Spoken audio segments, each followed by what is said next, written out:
Hello and welcome to Tales from Temple Tankard. I am Jim, aka Argent Wind, and I am your dungeon master for Avress the Shattered World, our campaign here on our House of Gamers Discord server. If you're looking for games, make sure you jump in here, join up, and we're looking for DMs too. So make more games. Come in here, recruit some players. Let's and keep things going here. Um, Also, every Thursday I'm doing a DM&D chat where I talk about dungeon mastering, giving tips and tricks for running games and keeping things going. This next episode we're doing next week is keeping it going, how to keep a campaign flourishing and moving along, and keep everyone interested and playing and coming back for more. So, speaking of that, we're going to be coming back to our game here. We are down one player today. Eldon will be in NPC mode, so you'll be hearing me occasionally popping in as him. So we'll take care of that. But with that, let's talk about what happened last week. The party, having mopped up Silverleaf Village, dealing with the Order of the Green Vial, the leader of the Order of the Green Vial escaped, along with a hobgoblin sniper that had been causing problems. The two of them both finding ways to avoid being taken out by the party. The party did what they could to help the villagers and keep things going there. The Sable Drake, the airship, the Crimson Hunt, also landed and assisted where they could, along with Elia and her father Danis, both being able to kind of get things rolling. The next day, after getting as many people helped as they could, the plan was to bring some of the more afflicted villagers back to Raven's Crest for some treatment and some ways to help them recover from the things that have been done to them. Coming along with the party was going to be a young gnome, or who was the daughter of the village elder. She was going to be there to kind of assist with the villagers and act as sort of his voice in any kind of negotiations or assistance they might need. So the party reboarded the Sable Drake, planning to head back south as the party decided they're going to be heading over to the village of Bilgewater, where Amethyst had spotted through a vision Wraith being there. A person that she's connected to in some way, but seems to be connected to other dark forces and nastiness throughout the region. And so the party was heading over to Bilgewater. As they traveled south, they spotted a hunting party along one way, and as they approached the area they planned to part ways with the airship, they spotted something strange through the trees. And after saying their goodbyes, the airship heading south to continue toward Raven's Crest, and the party starting to head west toward toward Bilgewater. They found a crash site of what may have been a smaller sized airship, finding broken tree branches and a furrow in the dirt, where some broken Manatech components and pieces of wood and sail. But the ship itself was no longer there. The party continued camping out in the woods there with some creepy spiders that they warded off, and hearing the voices of some orcs some trolls off in the distance. They decided not to engage there. They made their way to Bilgewater, and as they approached the hot springs that kind of gave the area its namesake, the sulfurous rotten egg smell of the hot springs, they were approached by a party of what appeared to be rangers, or at least their leader appeared to be one of the members of the Rangers of Gervon. Quickly became evident that this may have been a ruse, and a fight broke out. The party took all them out there. In the trees nearby where this fight happened, they discovered a group of goblins who shredded up Lucas pretty badly with a round of daggers flashing in his direction. They managed to dispatch everyone. 2 goblins got away. One of them got captured, and the 4th goblin was killed. along with the rest of the party, was all taken out. So let's move you over to the site of that battle as we pick up there right now. So we should think, Natalie, you might need to switch view manually now. Just, oh, sorry. Uh, one quick thing here. Go to the tab up the top there, and you should see a pull down and a way to switch over to. Might need to switch that out some here, but yeah, there you go, and go over to Hot Springs. See where the players are right now. Perfect. Excellent. So a, li- a little change for this session here. We're just trying to work out some bugs here for something a little bit new. So bear with us for that for a moment there. But what you'll see here is a kind of a mess of a battlefield here. We have the thug type people that were along with this person here posing as member of the Rangers, who got blasted in the back as he tried to run away by a lightning a lightning breath from Sora. Um, One that got nailed in the back of the head by Trevor's rifle shot, and a number of others get taken out by various. I think the one that ran over here, Eldon blasted with a lightning rod spell and zapped him. But again, two goblins get away, and one killed, one captured, and that's where we pick up with the everyone uh, in various stages of being beat up or whatever. Some resources depleted, but you have yourselves a goblin who is dressed in a heavy cloak, hood up, a kind of a half mask. So all you can really see with the hood up there is kind of his eyes, which are sort of a full reddish color. Um, there's almost no pupil of the eyes there with the goblins there. Green skin, and you see him dressed in this heavy cloak there, leather armor, and with a bandolier of a bunch of daggers and more daggers in his belt and more daggers in his boots. Um, but you see this guy who's pretty much at this point kind of resigned himself to not being killed, and is kind of looking around at all of you. So, Marty, what do you do? I mean, Trevor definitely knows what he wants to do, but this time he's because you know how he is about goblins. So, but he's Yeah, for we all once like that. just waiting. He's once just waiting for the word, and the rifle is completely on his head. By the way, Okay. like not point blank, but close He enough. Right? he will look up at you like, what? I mean, this is like just kind of like he does look over glance over at Lucas and just kind of gives you a sorry shrug kind of look. Um as Lucas has just got like multiple dagger wounds there. One of them pretty severe compared to the rest.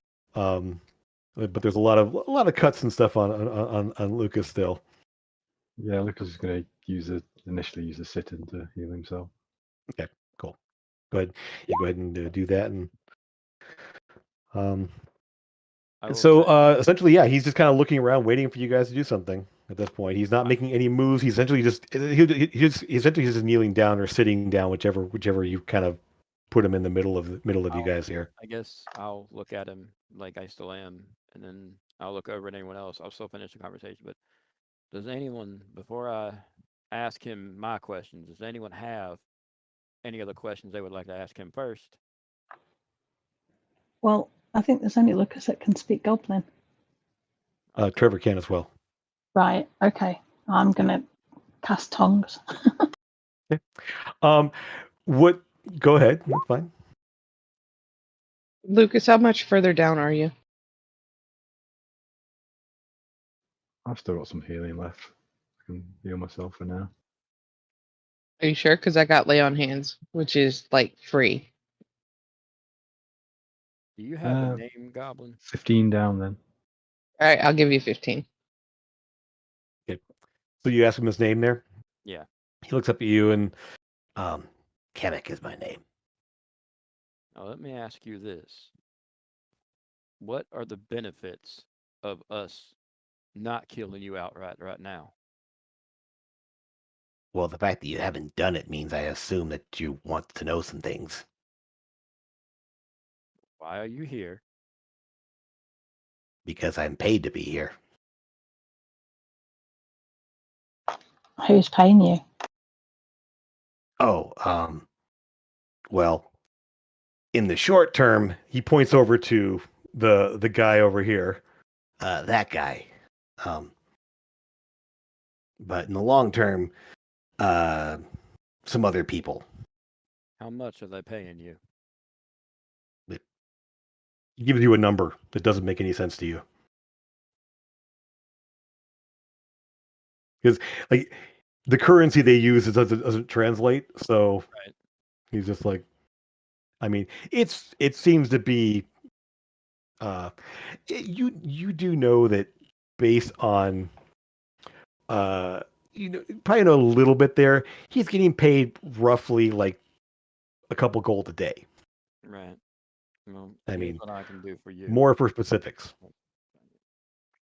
I don't know what the rest of the party wants to do, but I do have a feeling that if we let you go, it'll be a nightmare, and if I kill you, it'll be a nightmare for I don't know. But I will ask. Obviously, you're being paid. I look over at Amethyst and Lucas, and sort of that everybody in Eldon. What do you think we should do with him? I mean, I already know what I want to do. I could make this a little bit easier. He says in common. Your accent's really atrocious. And then back to common guys. So what do you want to know? I mean, actually, before we start, is the plan here you're going to kill me whether I tell you anything or not? Because usually I would absolutely say yes, and you would tell me to go ahead, and I would just shoot you outright. And frankly, I don't like goblins, and I'm quite positive that you don't like me. what did yourself. goblins ever do to you? I won't get It's into more what Wraith does than what goblins do. Oh, that guy, Yeah. he's an ass. Yeah, yeah. God, spooky. Ugh. That. Yeah. Well- He showed up and started calling the shots about a month or so ago. Ugh. Guys, Is he here gives me now? no. When left did he leave? a couple days ago. I will say God damn it. it's Took off on an airship. you're Of course not he did. like most goblins that I know. How many Most goblins do you know? More than you realize, but luckily most of them are dead now. Wraith sent quite a few to kill us. I do want to point out something just real quick here. A little misconception. Your village is very far, where you grew up is very far from goblin territory, and goblins don't really range across to where you were. And we Now, military-wise, you may have dealt with some goblins along the border. But I just want to point out is that goblins don't really range way out from their country. So the only goblins that anyone, well, I'd say, Lucas, you will have seen a couple of goblins in an old Karun. They've been around, maybe goblins and hobgoblins there. Sora, you may have seen one or two in Shorehaven. They do kind of come through, sometimes working on ships, sometimes doing that, but no real residents of Shorehaven were goblins. So you've seen a couple here and there. I don't have any beef with goblins. The rest, other than that, the most experience you've had with goblins was at the museum. So, in terms of like, I mean, you may have heard stories about goblins, but in terms of I've had a encounters few where you actually visions. dealt with them, yeah, you've seen a couple things. Yeah. So, just wanted to clarify that real quick there, so we aren't going too far here. So, but yeah, go ahead. Yeah. sorry. All right. But I will say still, regardless, every goblin that we've met so far has not lived. But I don't really have any more questions for you, just other than the fact that I want to know what we should do with you. I think there's a more important question. Looks over at you. What's that? Where's the diamond? Does Wraith have it? Diamond. I'm not sure what diamond you're talking about. And I will say that with your passive perceptions there, he's confused. He's like, I don't know about a diamond. What? Something was stolen, and we assume that's been brought here to Wraith. So we're looking for this stolen item. Oh, you know, That's what Ilsley was so happy about. Uh, so our we've been stuck here in this stinky hell place for about a month, roughly. Ray showed up about week or so after we did. Um, I think he and Gavry over there and another guy that left with him. They have been talking about doing things, planning things out. Good gosh. So the timelines are a little weird, but I can think weeks, sure. So a few weeks ago, earlier this month, I think you guys months were right around in this part of the world. Wraith showed up with this hobgoblin who's a real asshole too. And we were stationed originally up in Northport, kind of in and around there. We boarded a ship down in Gesrick in the bay, mostly humans. We came north. They stationed us up in Northport. We were kind of in and around the area there, hiding out mostly, keeping low. And then something happened in Northport. We left in the middle of the night, and we ended up coming here. So anyway, so sometime after that, this airship came limping in. It was obviously damaged, messed up a bit. Came in and put down at the port, and then about a week and a half later, wagon showed up with Ilsley. She's a thief. Let's just put it that way, Jim. She was bragging about making a big score, but the wagon had a couple of people that started working on the airship. A dwarf and a human. I never talked to him. I just saw it from a distance. We didn't go in the town much. Well, most of the goblins, other than a couple, stayed outside the village. We didn't go inside very much. We just kind of stayed on the outskirts for the most part. So I just saw this from a distance, really, and heard from other people that had seen it kind of more firsthand. Oh, sorry. Go ahead. But I guess they started working on the ship, and then I guess they must have fixed it well enough because a couple days ago, a bunch of people boarded the ship and took off. I'll leave it to this. And before I go on, he's the one who mostly attacked Lucas, right? The four of them all threw daggers at him. Yeah. Lucas, this is your call. I'll ask him, does he know where the airship was going? It took off south. I don't know where it was headed for specifically. They didn't tell us. They left me and the boys, and he kind of points to the dead one over there and kind of off to the trees, to basically be under command of Gavry over there. We were supposed to do what he says, and he's going to keep paying us. Did he take the dwarf and the human with him? I think so. He took a few townsfolk with him. There's a couple other humans with him. A dwarf. He wore a lot of armor. And this guy who was, I don't know, he was a human, but he was really tall and gangly and weird looking. I don't know. He was kind of strange. Never really dealt with him. Like I said, we didn't get to talk to those folks very much. We kind of had to stay away. But yeah, there was another one of he kind of points to Gavry. I guess the ranger type. He had the same insignia at least, and he had a big old nasty bow and a scimitar and a shield. And he looked kind of intimidating. I'll say that. He and Wraith sort of kind of did a lot of talking, and you see him kind of like shiver a bit when he says Wraith. Ugh. Is there anyone in Bilgewater who'll know where they went? Maybe I said I didn't spend much time in there, but I know people have been kind of creeped out and scared there for a bit because there's lots of like shadows and creepy stuff happening there. I mean, even from a distance, we kind of saw some of that.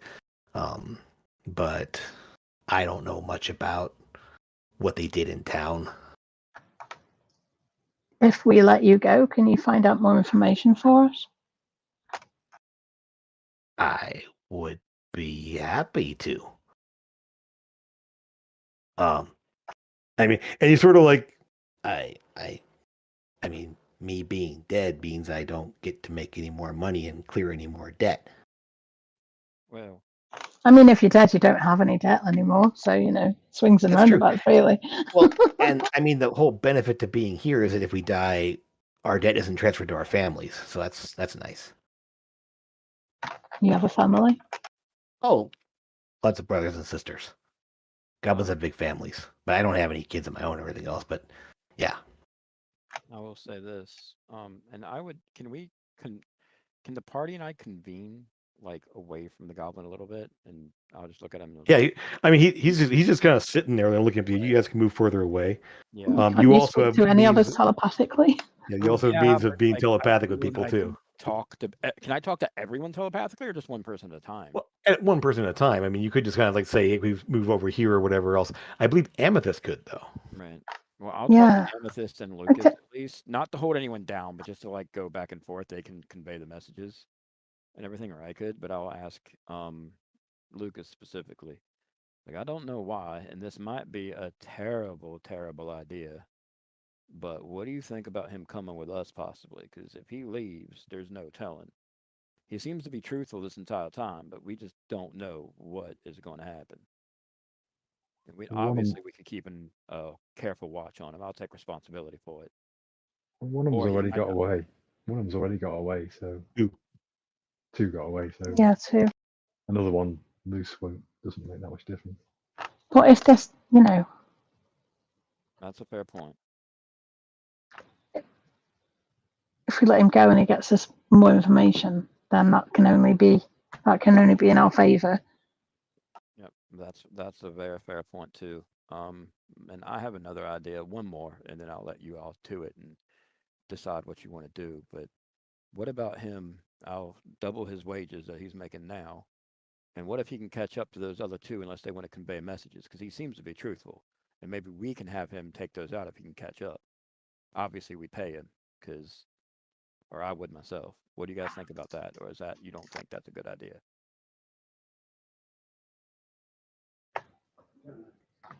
I don't know. How much is your debt? Oh, he names a number that's it basically is in the thousands, but it's in a currency you're not sure what that means. Right, okay. I mean, goblins are born in debt. We accumulate debt throughout our lives, and we die in debt for the most part. We just keep working to pay off to keep our debt from getting too big. Jeez, that But- sounds like a fun thing. But Oh, essentially, goblins are a corporate town. You don't make enough money to clear debt, so you just keep accumulating more debt. But it means you keep working and keep doing everything else. And then when you die, your debt is transferred to your family members. So the more you can make, So we do these kind of missions because while we're doing this, we're not getting more debt back home. So all the money we make is just profit and helps to clear our debt when we go back. speaking of profit, I Yeah. have one more deal. We're going to let you go. I'm pretty convinced of all that. We agree. You've been nothing but truthful with us, and I don't think you'll be a threat later. What are the chances of if I pay you right now, giving you gold? I don't know what that translates into your, but I'm assuming you can trade that in. I mean, well, yeah. Essentially, what we do is we end up buying things that are worth valuable, and then we take it back to home and sell the things What are the and then clear debt that way. what yeah. are the chances of me paying you to take out those ones that got away? Mm. Well, one of them, Lionel, I could probably convince him to stand down, not do anything, but What about you two teaming up on him then? Uh, I'm going to pay you well, every bit of gold that you uh, have. the only reason is the other one. I mean, he kind of points. The other one, that's his brother, and so he may want to hold a grudge. I don't know. They always kind of fought, but families can be weird in Goblin Society. I don't know what he would do exactly, but Lionel, uh, I can definitely talk around, especially if there's any money involved. He would definitely go for it. But I'm checking my uh, coin purse right now, mhm. like literally, because I don't know where it shows. Yeah, Steadis is kind of he's I don't know. He and his brother didn't get along great, but I have more than that gold, but I'll just stick with that because that's what I have. I know we're about to get anyway. What would 5 gold be worth to you? I mean I'd give you more, but that's all I have at the moment. I mean that's not bad.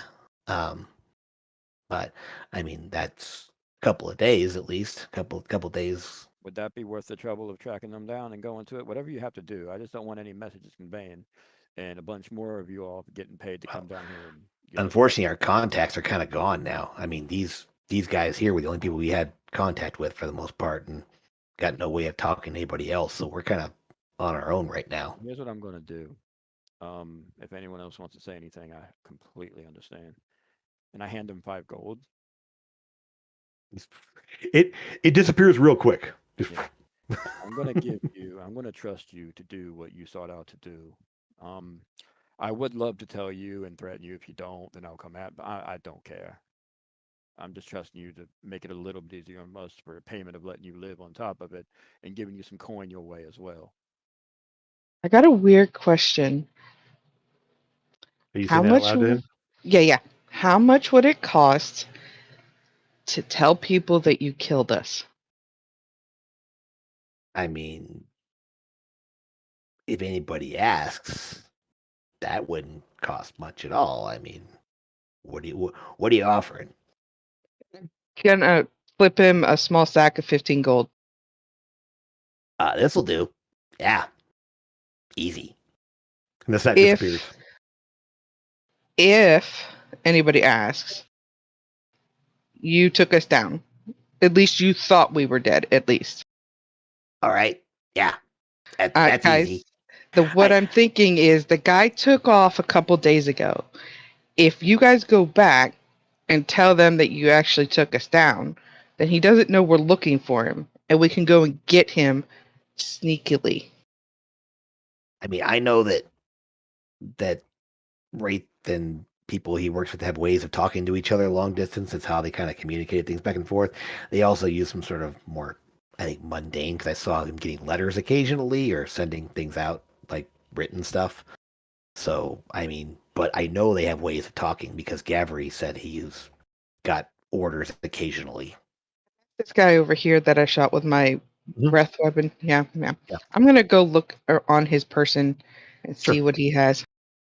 You see, he does have.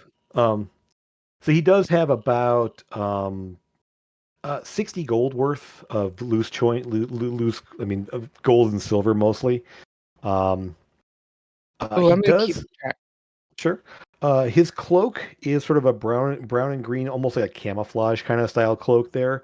And he does have the Ranger insignia, the Gervon Ranger insignia, on sort of the lapel kind of thing, which is sort of a little it's kind of like a bow with but like a bow and a sword crossed over each other. I'd be familiar with that symbol, right? Absolutely, yeah. You know that insignia well. I'm sure I have it somewhere. I never established that. You don't. Essentially, you don't really carry one around because it's not really something you do. But yeah, you know the insignia well. Yeah, and it's his armor is decent studded leather. Actually, no, his armor. He has a decent. He has a breast. He's actually wearing a breastplate. He does have a short bow it's decent quality. Nothing right on him like that. But his sword is actually like a cavalry saber. It's essentially the same rules as a rapier, but does slashing damage. So instead of piercing damage, so it is a long curved blade. It's used in a similar fashion to a rapier, but more slashing than thrusting. And it's a well made weapon by the look of it. There, not Ella won't tell you it's not magical, but it is nicely made. You do know weapons. I will pick it up and pocket it. Sure. So you just grab the scabbard off his belt there, stick it in there. He didn't have anything in terms of like magic items or anything else on him, but that was it is a decent weapon. It's effectively +1 to hit. It's a kind of an augmented weapon. So Have a dagger? it's a saber, so it's a rapier. So D8 finesse weapon, but slashing instead of piercing. I think we're gonna have to go into Bilgewater to see if we can find out where they went. But that's why I was going to ask the goblin to find out for us. We don't really go into Bilgewater. People here don't talk to us. Oh, We stayed away from the town for the most part there. The human folk did all the talking and they just told us what to do. are they all working for Wraith? These guys, yeah. Well, working. I don't know if they're working. It's all been kind of strange. It's hard to tell who's doing what because Gavry took orders from Wraith, but he also took orders from the other ranger guy that so it's kind of I mean, I think the Wraith and this other guy are kind of equals as something. I don't know. It's hard to tell. I mean, the other ranger, his name is Koresh. He's the one who basically recruited us down in Gezrek. We boarded the ship there. He, like I said, mostly human crew. He took us up to Northport. We sort of middled around there for a bit there, and then came here. But Koresh, he was sort of the one calling the shots for us directly. I think I heard that Wraith and Trexer may have been finders, and he kind of sneers when he says finders. Bunch I of hate those guys. so full of themselves and bunch of they think they're so important. They're defending the homeland. But yeah.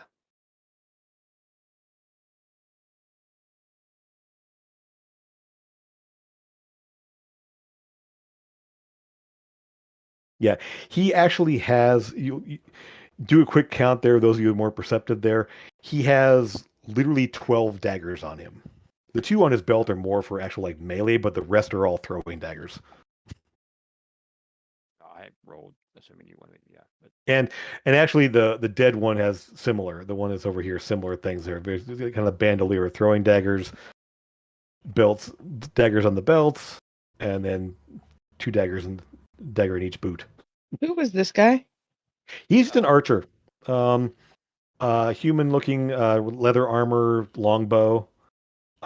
These guys were all kind of more melee based. They were kind of thuggish, wearing studded Mhm. leather armor, a little heavier, using hand axes and or maces.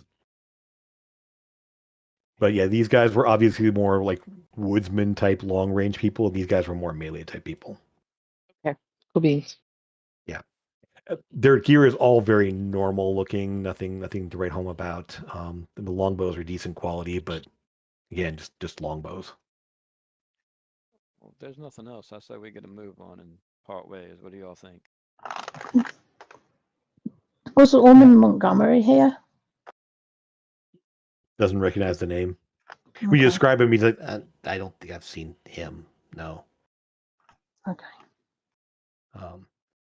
I will say last thing. Well, I mean, if you're letting me go, I mean, if I find anything out there and I have a way to get in touch with you or meet up with you at some point there, I'll definitely pass on any information I find.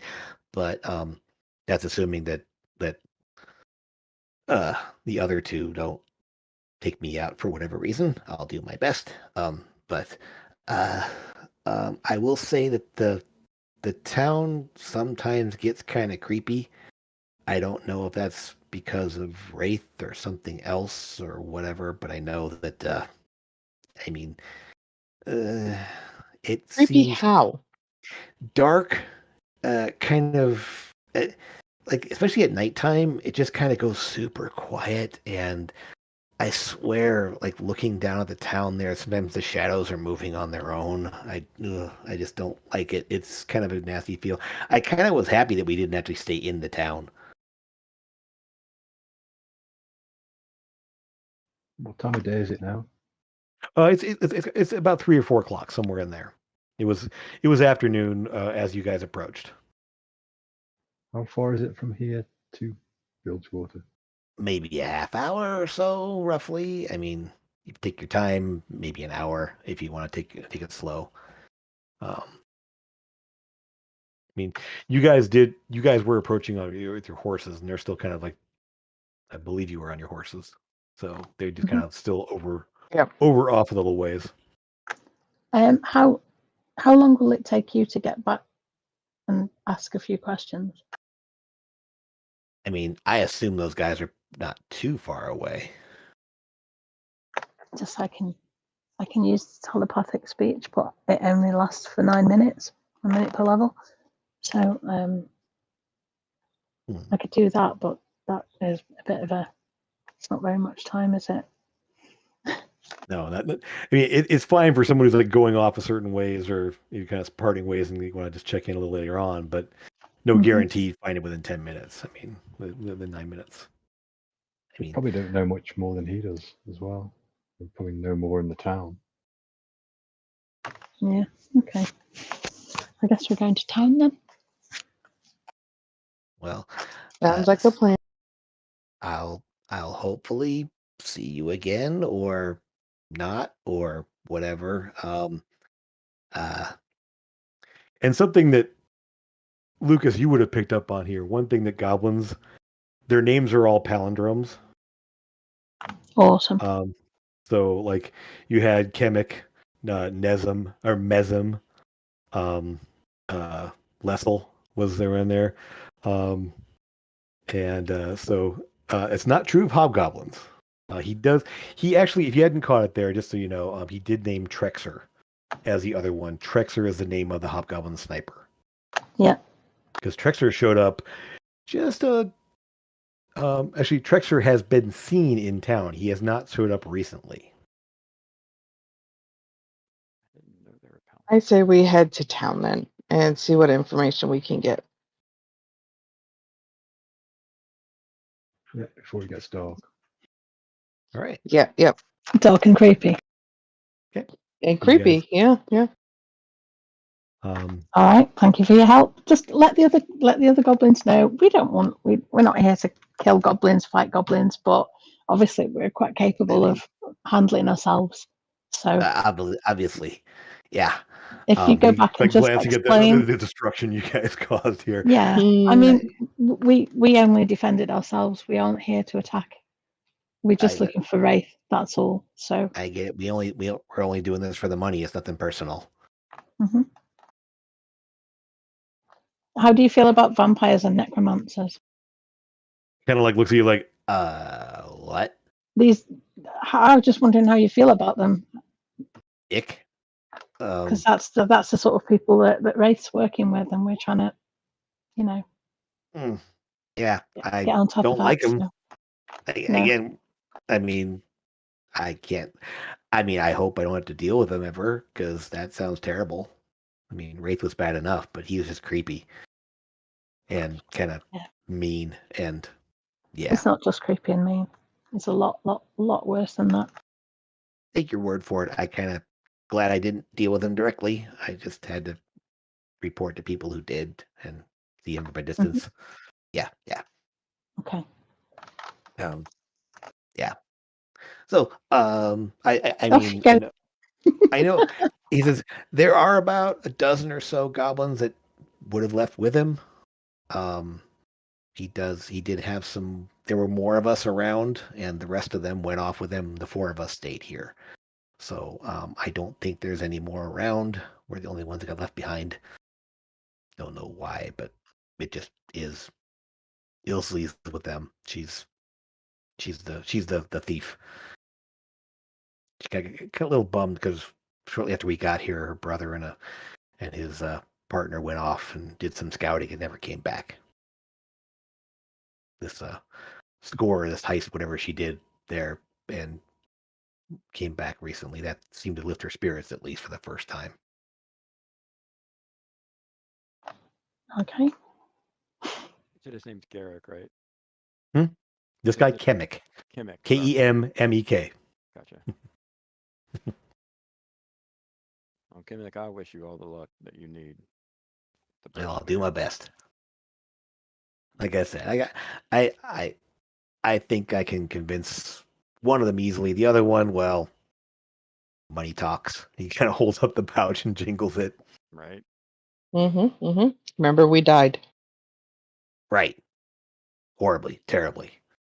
However you want to do it. You can be the hero. You can be the hero that holds us all. Cushions. Yeah. I mean, they ran off. They don't know what happened after they ran off. Right. Yeah, dude took us all down. Like, who knows, right? Hopefully they don't demand to see our bodies. He lit us on fire afterward. Who knows? Chucked us off a cliff. All right, then. Good luck. Hopefully I will or won't see you, depending on the things there. So, good. Yeah. And he kind of he does stop and actually pick up the couple daggers that had empty spots on his thing there, and tucks them back in there and keeps going. And he moves pretty darn quick. And once he's in the forest, you lose track of him real fast. He's as it goes. I'll just say telepathically, "Thanks for your help, Kemek." Kind of pauses. You kind of as he's getting to the tree line there, he's like, "Oh, that's weird." And okay. You do that way too much. You know that. Here, brush your teeth. So, so he pulls the cloak back over there and kind of tucks his ears back in there and just takes off into the trees. So anything else before we move on down there? I mean, I guess I'll. She already checked the one guy, but I guess before we leave, I'll just do a quick run around and see if anyone has anything of value for us. For the most part, you probably between the rest of the lot here, you'll find another, probably 28 gold or so in gold and silver. You guys can keep track of that. I'll hand it all over to Sora. Sure. She's trying to divvy everything up and keep track, so I'll hand that off to her. So, you said 28 gold? Yeah, 28 gold more in gold, in mixed gold and silver. Some a little bit of copper in there too. Some of the other guys. You will actually give me an investigation check there, Lucas. Or sorry, I mean not Lucas, but Trevor. Okay. You're the one searching the bodies. Okay. That's fine. Yeah, you basically pull all the pouches and anything else that their weapons and their armor are all kind of plain, nothing like special about them at all. But yeah, you have the money and off you go. As you are walking along here, the wind will as you leave the site of the battle and kind of moving there, you'll notice that as you've been talking, clouds have been sort of rolling in, and the wind has shifted, kind of giving you a little bit of reprieve from the smell, as it's definitely as the wind picks up there, it kind of wafts the smell away from you a little bit there, giving you a little bit of fresh air. As you travel west toward the coastline, you will start catching a little bit less of the sulfurous rotten egg smell, and start catching more of a kind of ocean type smell, sort of a smell you know very well, having grown up on the coast. You start catching that sea, the smell of the sea, essentially, as the wind is coming from that direction. By the time you get to you actually kind of come down of a hill, and you see before you a ramshackle looking village of kind of mismatched, anywhere from little tiny maybe 1 or 2 room huts made practically from driftwood to larger structures made from lumber that's been obviously cut down from the nearby area. It's on sort of the rocky and sandy ground near the coastline. You can see the sea, the razor wave ocean out there. And for Lucas, this is probably the first time you've seen the sea, the ocean. It just stretches forever. Just the horizon is just blue, and it's very choppy, bluish gray water there, the razor wave ocean as you see out there. You look down at the village there. On the rocky, sandy ground area, you see that the whole town is sort of built with boardwalk, like a boardwalk, walkways between all the buildings and everything else. Um, and a set of docks, fairly modest-looking docks.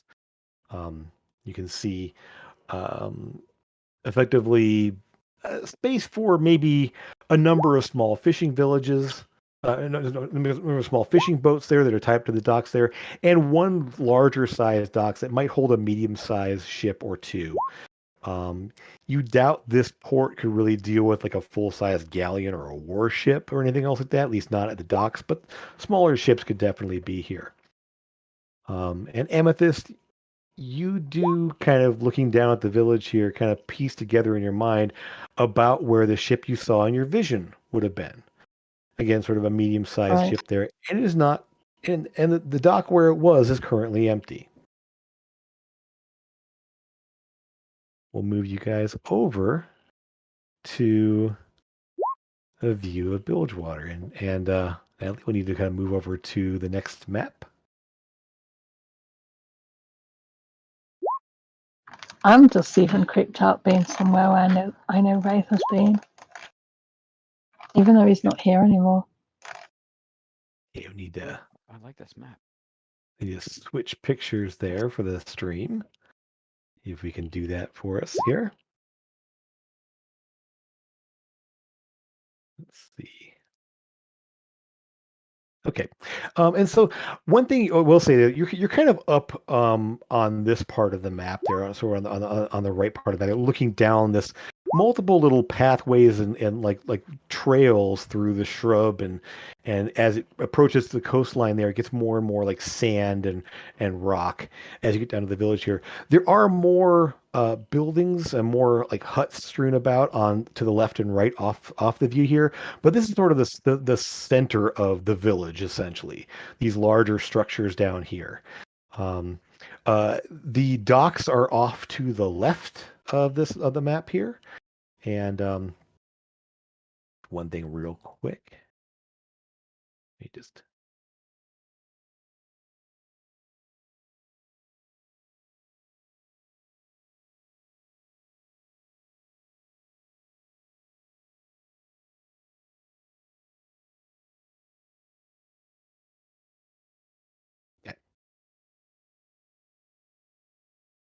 Well, those of you watching the stream right now will see it switch over here just in just a moment here.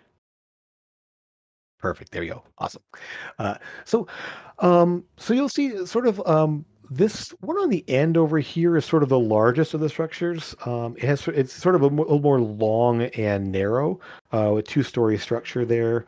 Um, and as you start to approach right about here, where this little crossroads of pathways are coming down the hill, you'll see a young, a child, maybe about 8 or 9 years old or so, go running off in the direction of this building. He's sort of just like it's like tearing off in the way. You see a couple people moving around, but don't really see much in the. There's not really a lot of people milling about the place. It is quiet, and we're gonna switch over to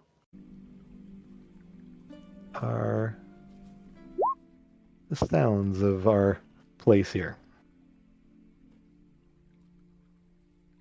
Yeah, on the way over, Lucas would have used the gem of chaos to get a 3rd level spell slot back. Oh, perfect. Yeah, absolutely. Yeah, and any other preparations you want to do along the way, feel free as well. I mean, you have like about a half an hour to an hour between the battlefield and here, so you do have that. As I said, maybe all told about 5 or 6 people walking around, a couple more out at the docks over closer to the water's edge. But yeah, that child, you can't tell if it's a boy or girl, kind of in a shapeless looking tunic and trousers, go running off into here. And as you approach, assuming you walk down toward the main part of the village there, you'll see a older man, human, pale skin, kind of hunched over slightly with a cane, kind of step out of the building here and kind of like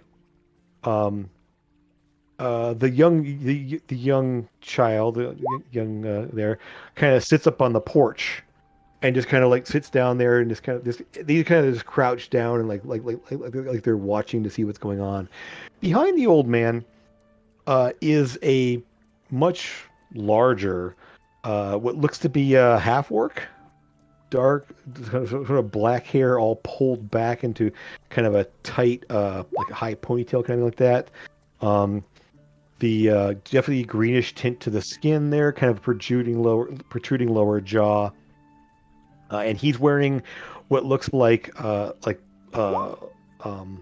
scale mail or some kind of like segmented armor. You're not sure if it's metal or leather, but you can see sort of the scale pattern he's wearing there, and he's carrying a spear that looks more like a harpoon than a spear. It has sort of that long harpoon looking there. He's kind of like walking along carrying this thing there. He doesn't look like he's overly menacing, just kind of being aware and kind of like obviously a bodyguard for this older man. As you approach, the man looks out at you and, Oh, hello, travelers. It is very good to see you. What brings you to our village today? and Amethyst and Lucas, you can see him. He's kind of like nervously looking, like scanning, like looking at you, but also like kind of looking side to side. Like he's obviously nervous about something. We don't often get new people like this coming to the village, but please, whatever we can do to help, or whatever you need, I'm sure we can provide. My, my name is Gordar. I'm the village reeve, and take care of I'm sort of in charge here. So, was there any trouble on the road as you approached? Kind of, and he almost is like looking past you as he's asking you. A bit. No trouble. No, we were good. Yeah, fine. Oh, that's good to hear. There have been reports of brigands and such in the area, so it's good that you didn't have any problems. Very good, very good. So, what can we do for you today here in Bilgewater? I'm sure people have questions, and I'll let them ask those. But for now, I'm asking maybe to get something to eat, spend some time, and maybe somewhere to rest. Oh, we don't really have an inn of any sort. We do have a tavern, restaurant type of thing there, the Salty Tap House, and he points to a building kind of in the center of here, the structure. It serves all manner of bounties of the sea and some local game and fowl from the region here. But yes, they will definitely take care of you for food there. Rooms, well, unfortunately, as I said, we don't have an inn or anything else here, but there is a sort of a common room that can be used over the warehouse. He kind of points to the last building on the little strip here. Above there is a room with a number of beds that can be used for visitors and such. Sometimes we have people that are working the ships that come in will stay there as well. So you can feel free. We can arrange to have that set up for you if that's what you need, for a modest fee, of course. I'll hand him any silver that I'll ask him how much it is. For the lot of you, maybe 2 gold for the evening, Or the equivalent. I mean, I'm sure Sora has enough, so yeah. Yeah, I mean, only you have guys 5. all have lots of money, I'm sure. Yeah. Oh yeah, I have 4 silver on me right now at the moment, but we're getting ready to get more because I know we have that thing when we get into town or something like that. We can pay it. It's fine. Oh, very good, very good. It says you can actually just pay at the tap house when you get food. Then just let them know you're going to be using the room above the warehouse there, and everything will be fine. Yes. I do have one more question for you, and it's of the utmost importance. Of course, yes. You have salmon. We don't really have much in the way of salmon here. It's more I of looked a down so river disappointed. fish. I'm sorry. Like, We have a lot I of mean, a lot of sea salmon bass is and river fish. hey, sea bass, Yeah. that comes into salt water, right? yes, yeah. I don't He, believe I've he ever had points that. to the ocean. The ocean I just looked like all over. it's like He doesn't it's like really have 20 much yards, like experience about 30 yards that way. big Like wet that's thing. fishes all the time, but he doesn't really fish in oceans. He fishes in like rivers and streams. exactly. Yeah, you live on the mountain side of things, so yeah, Right. the coastal side. So I didn't know bass came in sea. We haven't really had. There's some. There may be some tuna that been brought in. We do occasionally get some of our deeper fishermen I know what get that there, is. and So yes, I'm sure they can provide there at the tap house. But if there's anything else you need, please check in there. and the whole time the half orc is just standing there, just kind of like watching, looking a little bit bored, but he doesn't like seem concerned or worried. He's just sort of like there, like being a presence the I'm whole gonna time. stare at him the whole time they're talking. I'm just gonna stare at him. He's easily on the same height as you, like Mhm, like 6'3", 6'4", somewhere in there. A little broader shoulders, but not quite as like thick or I mean, not quite as you don't think strength wise he's quite the same as quite on your level, but in terms of a humanoid person, there he's definitely on par with you. You will take also note, Sora, that in addition to the spear he's holding there, he does have an axe on his belt. That is sort of like a hand axe kind of thing. Okay. And I mean, more. You've seen people either use it as an offhand weapon or they can throw it. I have one. Yeah. Yeah. So yeah, exactly. So you know the style. It's a similar style at least. Yep.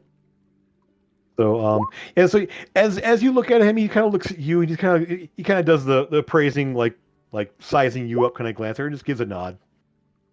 Doesn't seem menacing or like challenging in any way. Just sort of like, I'll ask He's the elder. guard for that guy. I'm the guard for the group. I get it. I'll ask it. I believe an airship left here recently. Do you know where it was headed? he pauses and very strange that we don't normally get the like here.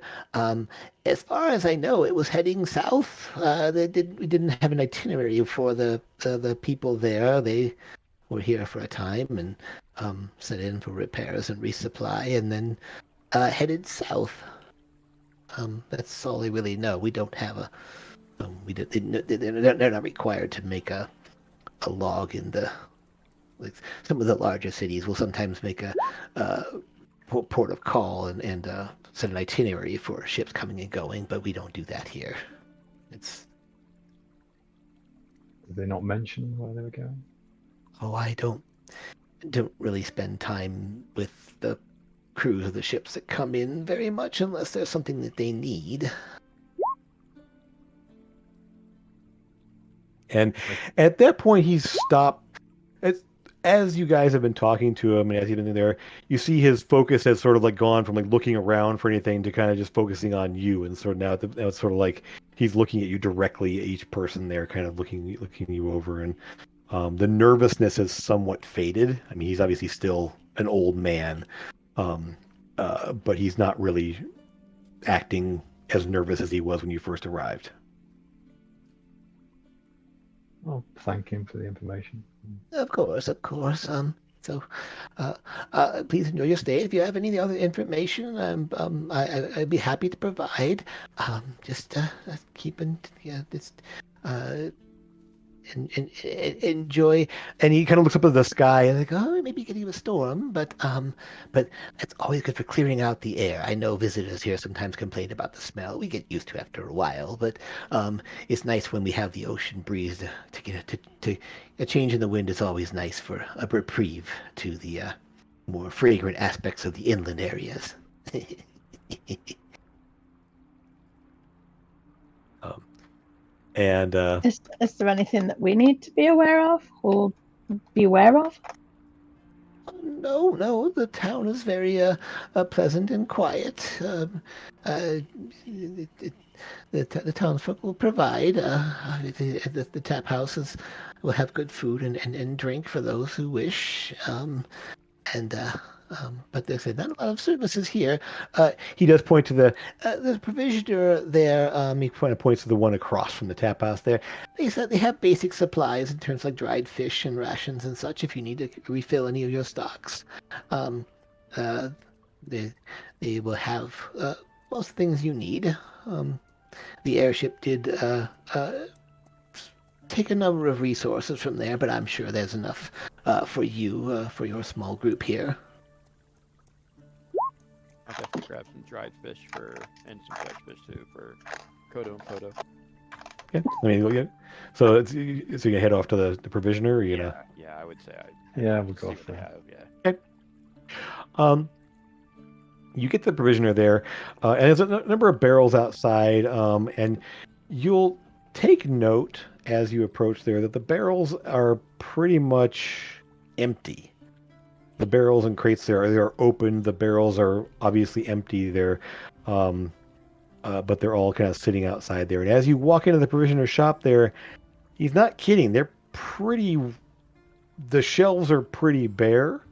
There are a few small like bottles of what might be like wine or ale or something like that on one of the shelves.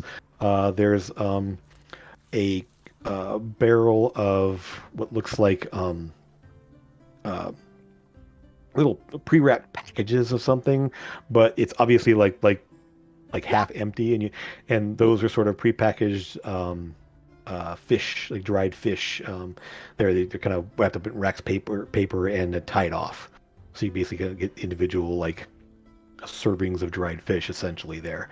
He does have some bulk, sort of a little case of like bulk, like small like sardine type things that are all sort of set out there. And the place smells obviously the fish. The most of the common things here. There's things like rope and hooks and fishing gear and everything else like that here. Things you would expect to find in a fishing town for the most part. But yeah, you're able to the man behind the counter kind of looks up as you come in there. Very hello, what can I do for you? We have we're pretty well picked over, but please anything you wish here, please let me know. And just a kind of human in plain looking clothing there, kind of dark, messy brown hair for the most part there. And he's again sort of that bit of a nervous energy of like almost standing a little too straight and looking at all of you, trying to like take in all of your presence. Well, I don't look like a dragonborn. That's right. So it does remind me. So you were looking as a human. It was. Yes. Similar build and everything, gear and everything else that, but it was just more human. And with this, were you still changing? Pippi Longstocking. Yes, the ginger with the braids. Yes. Okay. All right. So definitely, I mean, the only person that probably the person that's drawing the most stares would be Eldon, because short gnome and lots of crazy gear and everything else like that. So he definitely just catches the most attention, at least, being the most out of place amongst the group of you. I think Lucas, you had normal looking clothing instead of your leather armor. Yeah. I glamored my armor to make Yeah. normal clothing. Yeah. The Trevor with dark coat, dark hat. I mean, not really. The only thing that might draw any interest is the rifle on your back there, but I mean, Right. without it really being out, it just looks like the stock of a heavy crossbow. It just to look behind you, you don't see the crossbow. It's an odd looking thing, but yeah. So yeah, he just sort of looks to all of you kind of matter of factly. The package, the individual packages of fish there, I can bundle up some sardines. We might have a little bit of and he kind of looks kind of down at the counter there. We have a few canned or few jars of tuna left if you'd like some of those. But yeah. Let's And go with some sardines and some tuna. okay.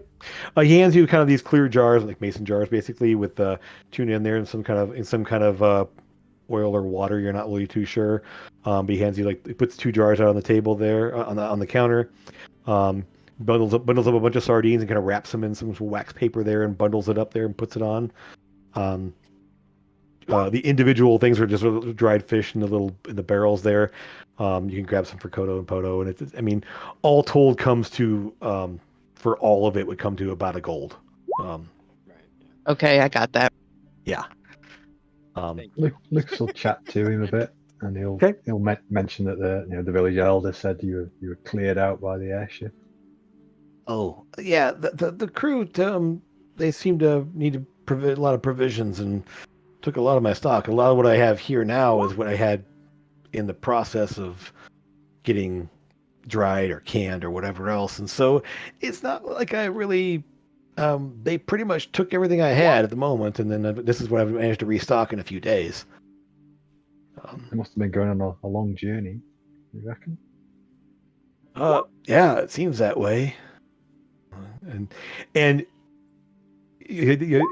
those of you with a higher passive perception, you kind of hear him very faintly kind of mutter, I certainly hope so. Any indication hear where that. they were actually going? Oh, no, I mean, they just up and left one day. I was in here, so I don't know where they were going, and I don't ask where people come and go from for the most part, unless it's brought up in conversation, and I didn't really converse much with them. Not very nice people. No, not really. No. Wish them well. Wish them well on their way. And hope they don't come back. Right. Yeah. Kind of looks around and just kind of obviously just anything else you need. Like I said, I mean, I might be able to get might have a batch of something. I do have some. I'm hoping to get in some more of the tuna and get that prepped up for tomorrow. If you're going to be here, I don't know. So, Yeah, I'll be here for a day or two at least. okay. All right. Really? Great. Or a day, or we're staying the night though, right? I'm in a day, not a day or two. Okay. Well then, hopefully, I'll see what I can put together for the evening tonight, and as you're on your way tomorrow, stop back in if you want some more.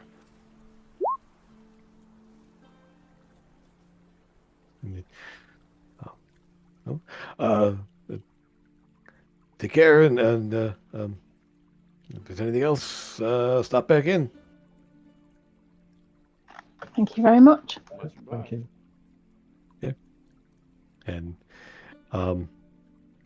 who would be last out of the room? Me. Okay. As you are leaving, as everyone else has gone out there, and as you kind of the door is starting to close here, you sort of hear a What was that all about? Y'all, I don't think he's okay. Why? What did he do? He seemed like he was relieved that we left. and talking over, he was nervous the whole time you were there. Like ramrod, arms crossed, just the whole body language is just like, oh. I mean, if you want to talk to him, be obliged. I can't understand why everybody's so nervous. It's very weird. Well, remember, you said everything was spooky. Yeah, but the guy was nervous when we first got here, and then the guy in there's nervous. I don't understand what's going on. Yeah, There's obviously something going on that they're not telling us. I don't think Trevor would have picked up on it at all until they just talked about it now. So Yeah. So it's a. I mean, he just seemed like he's kind of in talking it over. You kind of like, oh yeah, that makes sense. I mean, he seemed a little bit nervous. You're right. As you're outside here, a faint drizzle is starting. It's starting to, it's a little bit of rain coming down. Not thick, just sort of that light coastal drizzle kind of thing of just a little bit of rain pattering down, but nothing that's like enough that you stand out too long. You start to get more and more soaked. Which Lucas and Trevor, you'll note that Sora and Amethyst don't look wet. Like their disguises don't get wet. So while you're starting to see like raindrops on your clothing, and so your hair is getting a little bit matted from the water a little bit, just as the water's coming down there, their appearance isn't changing. I just look confused. Well, they both look human right now. First of all, so Well, I've yeah, seen that before. I know what they're doing there. right. But the fact is, their disguises don't get wet because it's illusionary. Is the point. Yeah.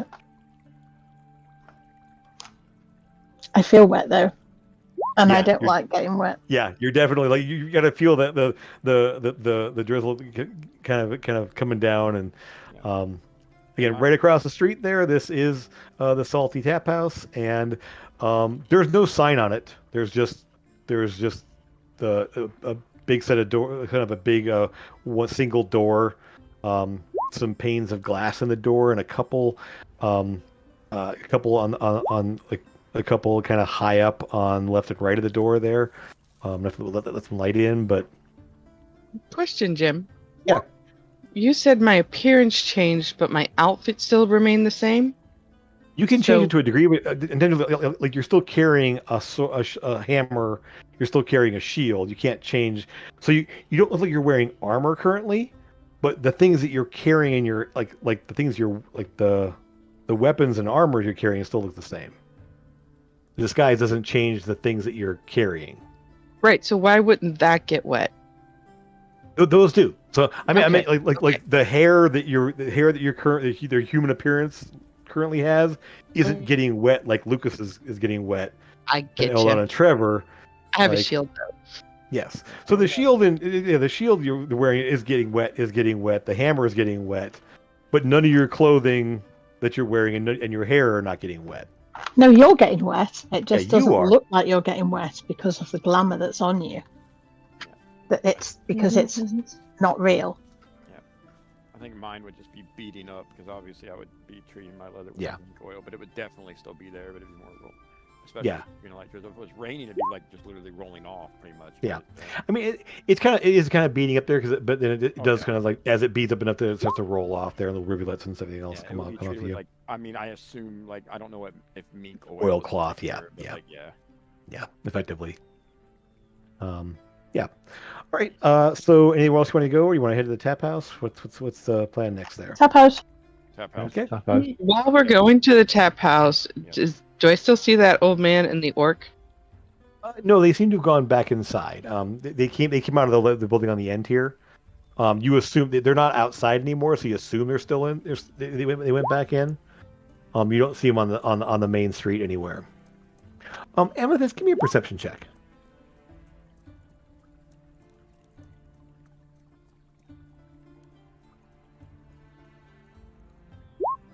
Okay, great. You will realize that the view that you had, the vision that you had of Wraith, when he stepped out he opened the door and stepped out there, would have come, based on the angle you're looking at here, would have come from the cottages and the little houses and stuff that are off to the left here, kind of further up the path along the side. So this is all sort of water along the left and south of of the map here, out of the picture. So basically around here, the water, like the ocean butts up against the docks that are over here. And then there's a little shoreline pathway up here, and and you see some cottages dotted around there. One of those cottages is likely where he was based on the view that you saw of the ship at the docks and the other buildings that you're now standing in. So you can kind of picture as you kind of look around here, you realize that's likely where he was when you saw him. Because this all looks very familiar. The boardwalks, the mismatched buildings, the docks, but the ship is no longer there. I want to go and ask who lives in that particular cottage over there. You want to head up that direction, or you want to ask around here? I'm going to ask in the tap house. Okay. I don't really want to go there. Okay. I'll go for you. Well, you head into the tap house, and when you get in, it's as you approach there. At this point, it's about probably 4:30, probably more closer to 5 o'clock there. And this is spring, so it's not like there's really it's still sundown is still a couple hours off. In fact, actually today I believe is the equinox based on your timeline here. No, it's tomorrow. Sorry, it is the 6th of Growfest. So tomorrow is the equinox. So it's almost the time when the day and night are almost equal. The sun's due to go down somewhere in the next couple hours. It should be sundown should be in a couple hours. So as you walk in, there are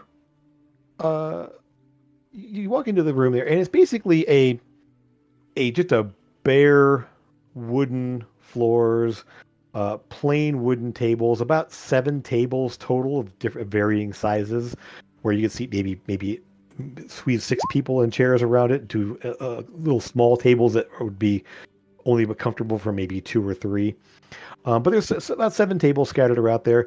A bar off to the left, with 6 stools kind of arranged across the front of the bar. All told, this room is fairly cramped. It's maybe about 15 to 20 feet by about 20 feet by about 15 feet total. So just a single room as far as you know. There is a door on the back wall that goes somewhere, but this is kind of a bare open room. The ceilings are a little bit low, about maybe 8 feet. And there's like little sconces on the wall where little oil burning lanterns are casting off a glow in the room. Enough light that you feel like you can see everything, but there's not quite enough that there's still like shadows flickering in the corners and everything else. Only 2 tables have anyone. One of the smaller tables has a person sitting there eating some sort of a stew, and one of the medium-sized tables has 3 people there. One of which is obviously a crusty old fisherman. I mean, he may as well be wearing the slicker and the rain hat there. He's like obviously that older, crusty-looking guy, and 2 younger men sitting at the table with them, and they're all like eating some kind of fish on platters and stuff, mugs of something in front of them. So there's still 5 other tables you guys can move around and see. There aren't really any booths or anything like that. It's just tables and the bar. Behind the bar, a person sort of looks up from behind the bar there as you walk in. It's a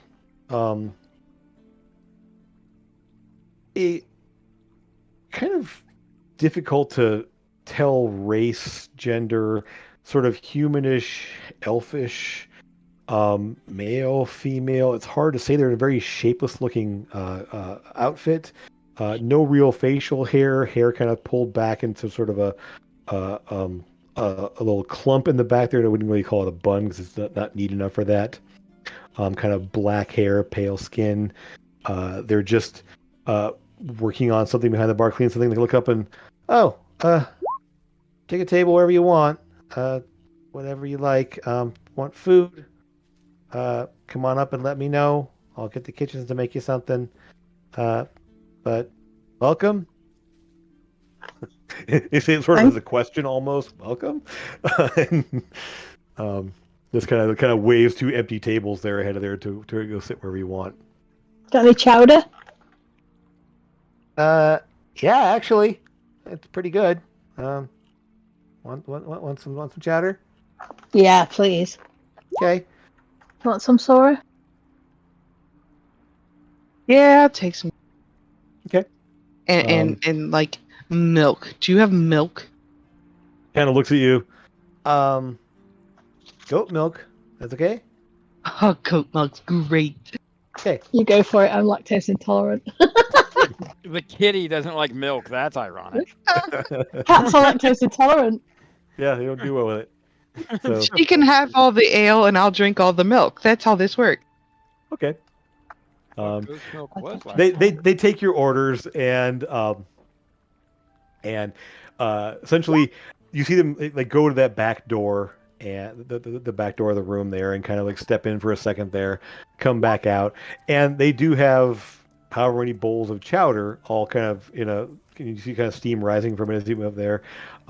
It's on a little plate there with a little bit of chunks of bread next to it there. He walks it out there, sets it down. Should I start you a tab? Yes, please. Okay, no worries. Also, I think we're supposed to ask about rooms here. No, Oh, there's no rooms here. No, they already said we have a common room that we can sleep in. Right, Oh, but we you had to ask Over the somebody warehouse. here about the warehouse. right. Yes, you want to use the room of the warehouse there? Sure. Yeah. I'll I'll get that set up there. I'll send a runner up there to make sure it's cleaned up enough.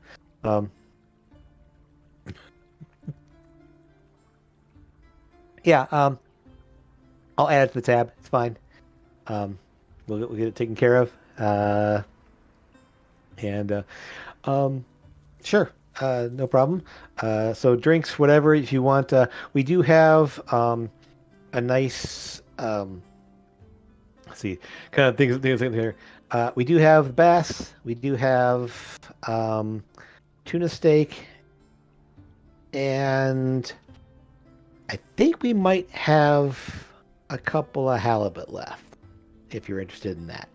I don't even reckon I've heard of a halibut before. Bottom fish, really light, kind of thick fish there. Really good, mild taste.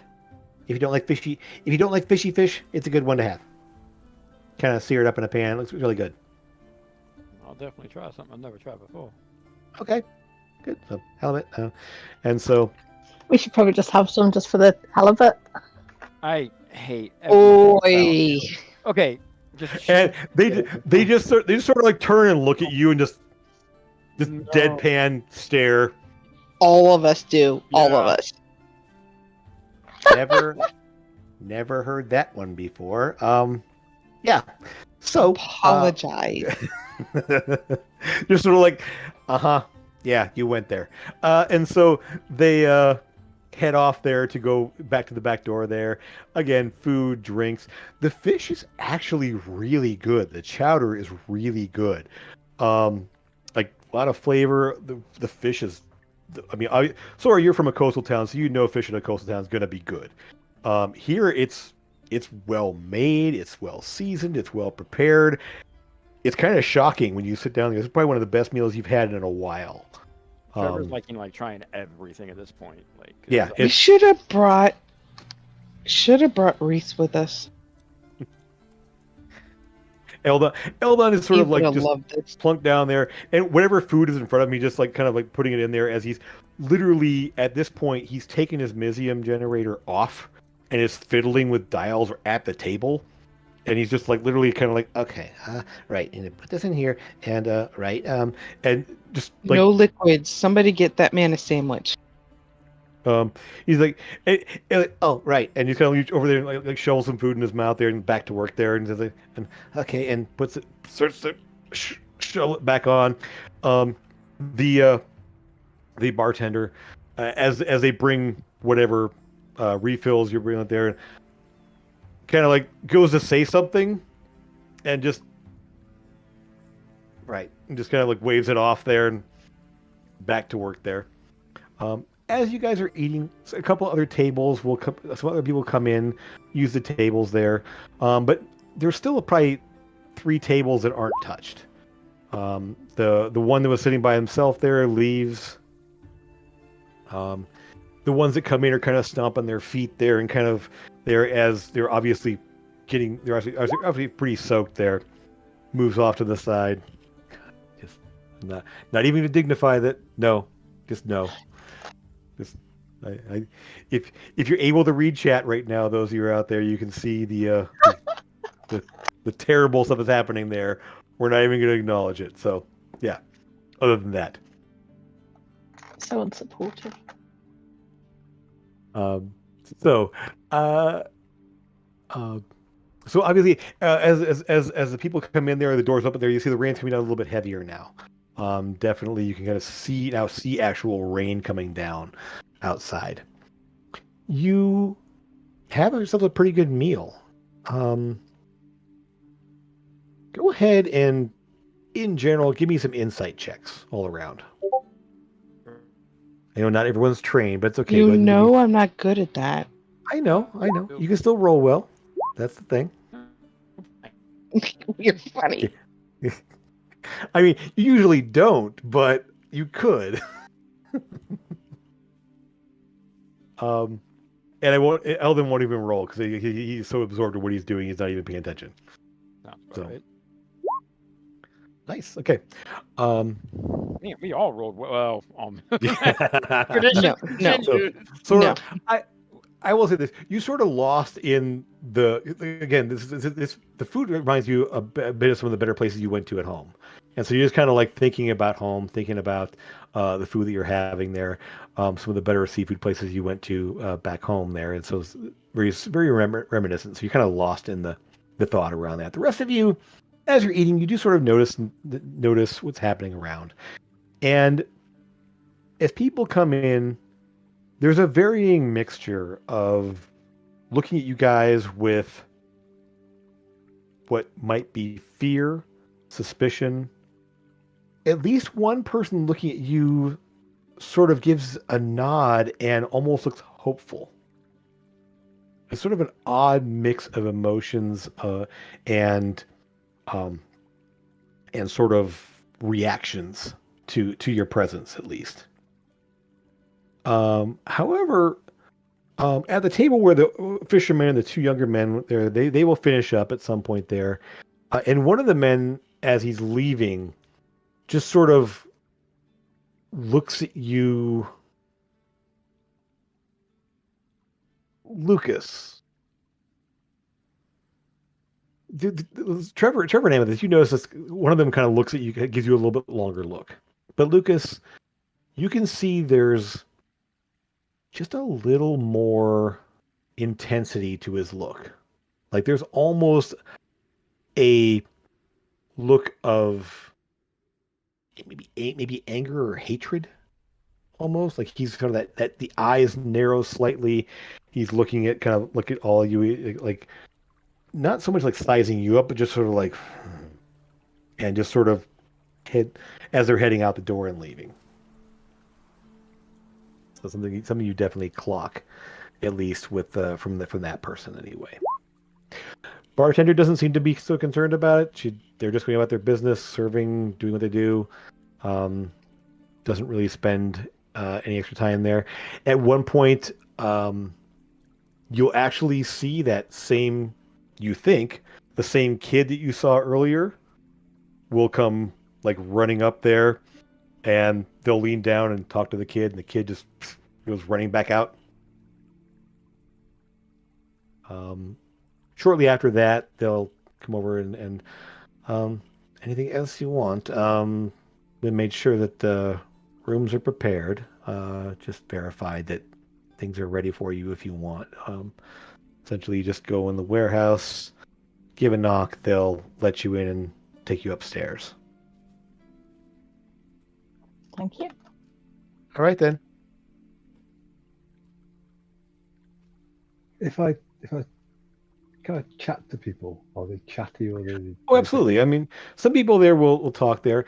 There, again, a little bit mixed presence there, but I mean, you can definitely talk to folks that are in there. They don't like glare at you to go away, but it's the um and yeah. So as the food almost feeding frenzy's happening with the ferrets there, Trevor, you will get almost a thud in the back.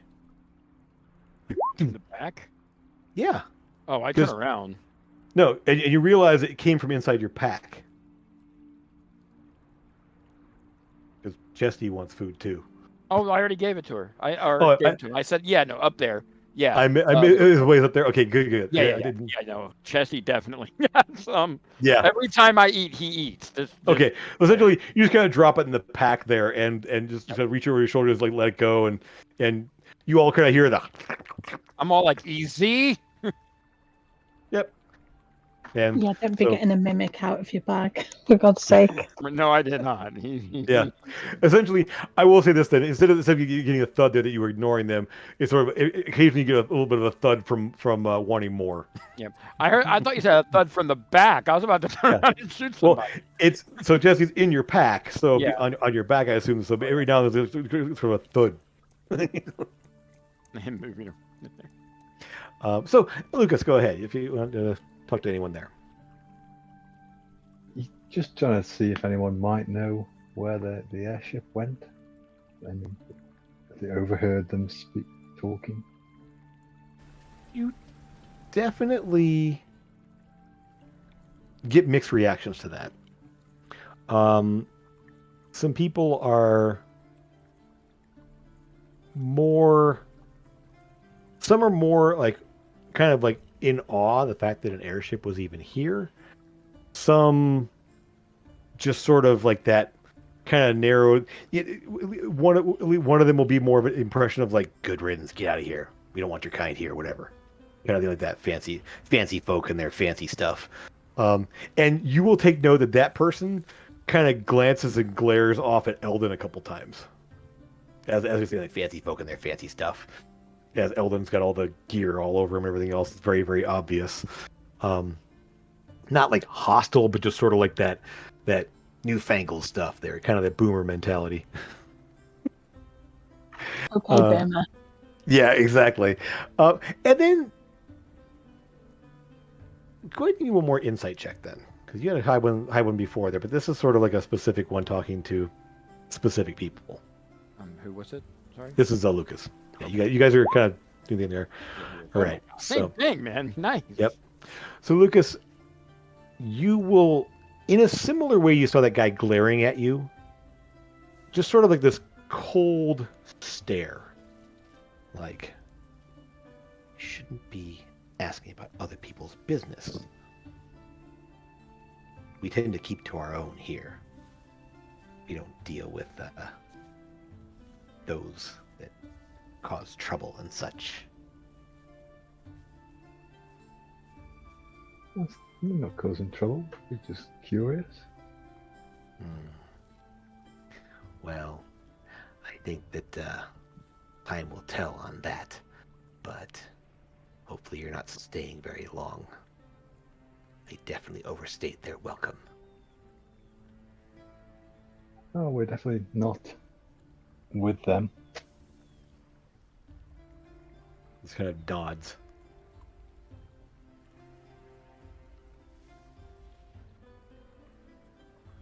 Does no one have I've asked around and no one they didn't mention where they might have been going. No one mentioned. No one's so the only ones.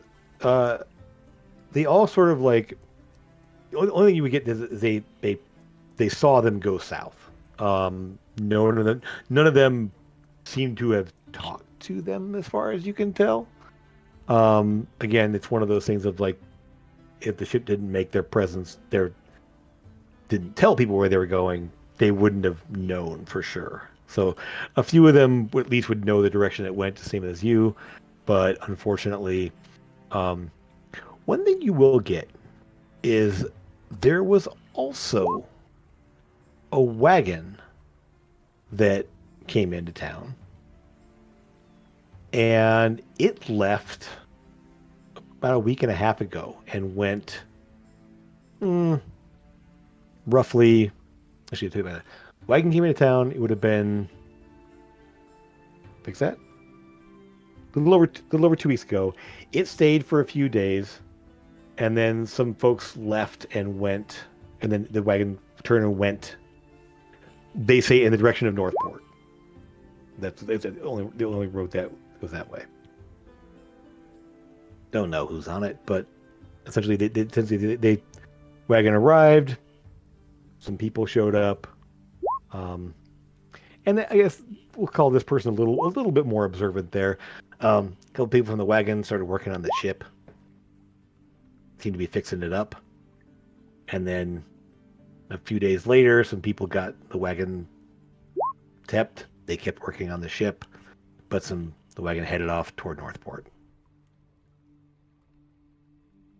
What if we told you that the people that were here before weren't very trustworthy people, and we were looking for them in the hopes of giving the authorities their position?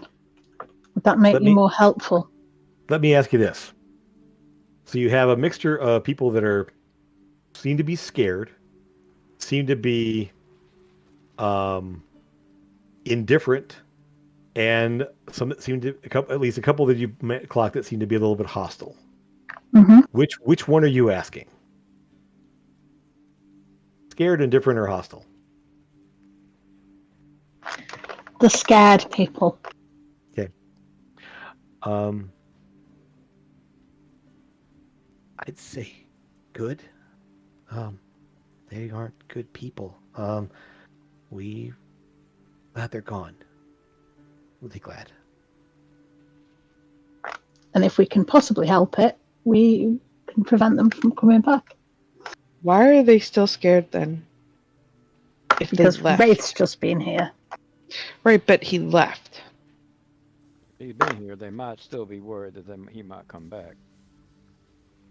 Therefore, they don't trust outsiders because of that. Hey, Mr. DM man. Yeah. Mm-hmm. I am going to do my divine sense. Okay. Mm-hmm. At So- 60 feet. Okay. You don't detect any active presence. Let's see here.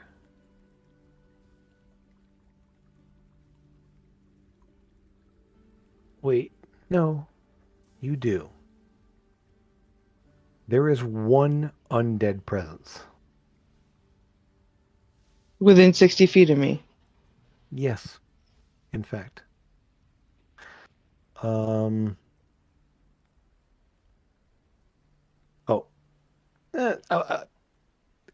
can't tell where it is because you think it because it's behind cover, but you do sense that it's there. Because technically you can't see it unless if it's behind total cover. It's not in view currently. It's not like in the room with you. Right. So I will say that you can sense that it's there within 60 feet, but not where within 60 feet. I will go behind each person and whisper that I feel undead presence somewhere within 60 feet of me. Do you know where it is? And I said that can't- with a whisper. I can't pinpoint it because it feels like behind cover. I mean, we are indoors. Well, I reckon once everybody goes to bed, then maybe we should take a look. Mm-hmm. Do it on the cover of night. And frankly, I don't think these people are necessarily a threat to us, but we do need to be on our guard tonight. Yeah, I'm trying to figure out why they're scared of a man who's no longer here. Wraith's probably left something behind. I mean, he's in league with a vampire and a necromancer. The vampire could be out there. That's true. That is true. If it's within 60 feet, it's not far. It's likely not very far out of town. It's probably in it. But I will say I hope it's her. Oh my god. But if they're aware of the presence, then we need to make sure we take this out quietly, right?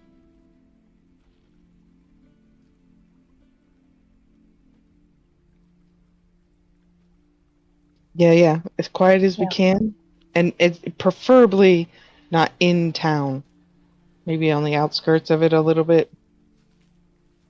It lasts for how long? A minute? Until the end of my next turn, so a Okay, so minute. yeah. Okay. Well, Yeah, it is dropped now.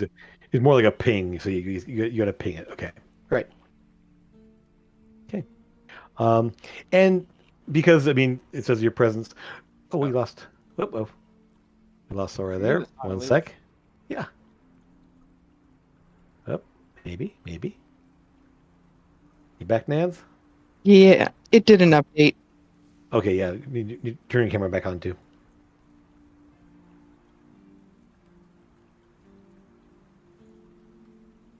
Okay. Let me ask you this, because it says in the Divine Sense here, you register evil presences to your senses like a noxious odor, a powerful good ring, or heavenly music in your ear. What is yours? What is your Divine Sense register like for you?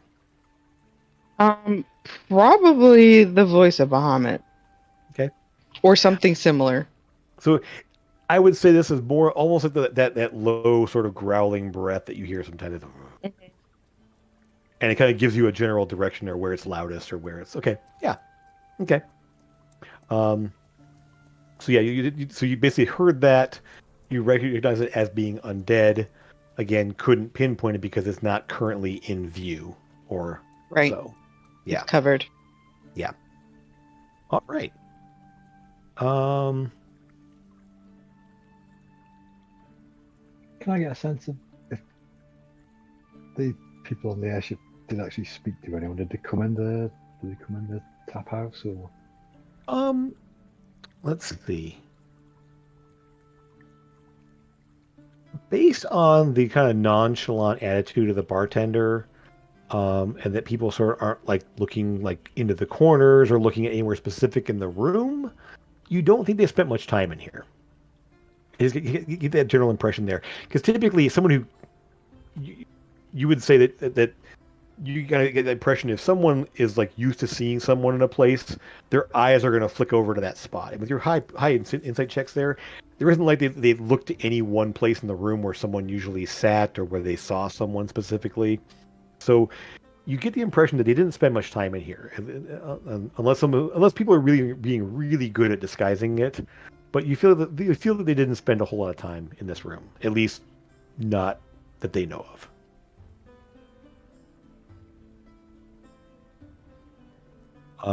As the kind of meal wraps up there, and you guys are kind of getting ready to think about where you might be going next, it does pick up. People kind of come and go. No one comes and stays a long time, except for maybe one or two at the bar. They'll kind of plug themselves down at the bar and are sort of quietly chatting, having drinks or whatever else that, and every now and then a little bit of food comes out, and then they have some more drinks and a little more food comes out. So a couple of people up at the bar, but the only ones that stick around for any length of time. Most people just come in, eat their food, leave. And so while you're here, at least a couple tables will fill up and empty while you're there. So what would you like to do next? And what time is it now? At this point, it'd be probably getting to be, by the time all the various courses and everything else fill out there, it's probably about 6:30, 7, getting closer to sundown. So you reckon we all go to bed and then take care of and then not go to bed, but hunker down a little bit, maybe take a short rest, and then go out? Or does anyone have anything to do first? No, sounds like a good idea. Well, I reckon, I'm gonna rest up on, I'm gonna go behind and maybe get up on one of these buildings without anyone knowing, and kind of keep watch when it gets a little bit darker. And Okay. if I did that, it would be, I'm assuming, because I'm not going to use my grappling hook for obvious reasons. So I'd probably be right there. I'm assuming that's kind of a hill right here, and I'd kind of use that as like the bind to see if I could climb up there with my climbing speed. Your climbing speed only comes from your grappling hook. Oh, so Doesn't I it? can't climb at all? I mean, you could use athletics to try to climb there, but it is kind of an ivy-covered, slick, Right. and it is also raining. As you look outside there, That's you can actually. It so is raining now. from here on this hill, I'd like to use my triple my jump to see if I can literally just jump up there then and be careful. If I had to make a big check, I'd get that. Well, okay. Let's. So I need to clarify here. Are we going to all of the rooms first, and then you're leaving to go out and do this, or are you just gonna do it straight from here? I'm gonna go from behind. Let them go to the room if that's what they're doing, and just kind of try to get up here. If there's another building that doesn't have ivy, I'd happily get on that one instead. I mean, the one next to it over here is pretty bare. These two have a little more ivy on them for whatever reason. This one doesn't. Yeah, and the grappling hook's not necessarily quiet. Not super loud. Isn't like it's firing a gun. It's just it's a spring. Basically, it's mostly spring loaded. Yeah. Too much time. Then yeah, I definitely try to get up there with it. In fact, yeah, I try to get up there. Okay, give me an acrobatics check. Sure thing. Because you'll notice there is a line of spikes along the top of that little wall there. I actually didn't. I looked at that there in the other building, but didn't see that. Uh-oh. Yeah, they're along the crest there, keeping birds off the top there. I think it's going to be an 11. I think it rolled a 2. Still not bad though. It's a little bit difficult because as you kind of land there, you realize the spikes are there and they're kind of meant to keep birds from like roosting on the top of the fishing building and stuff like that. So you're kind of like holding yourself on there. It's not quiet. You kind of thud and kind of scrabble a little bit there to keep it in place. And it is also very wet, so you're kind of having to like really. It is a very high pitched roof. Yeah. And you're kind of having to hold on to. I would be on like right here where that spike is, like right there. Just kind of no, that's a little bit. Yeah. Well, in that case you have to like walk across to the front of the building. Because I thought you were up in the back corner. Right. Well, that yeah. Anywhere I could hunker. Okay. So otherwise you're doing it in the middle of the street and launching yourself up into the air in the view of all the buildings and houses and windows and stuff like that. So okay. Yeah. So from the back, you're able to land up on the back side of it there and kind of get a good view.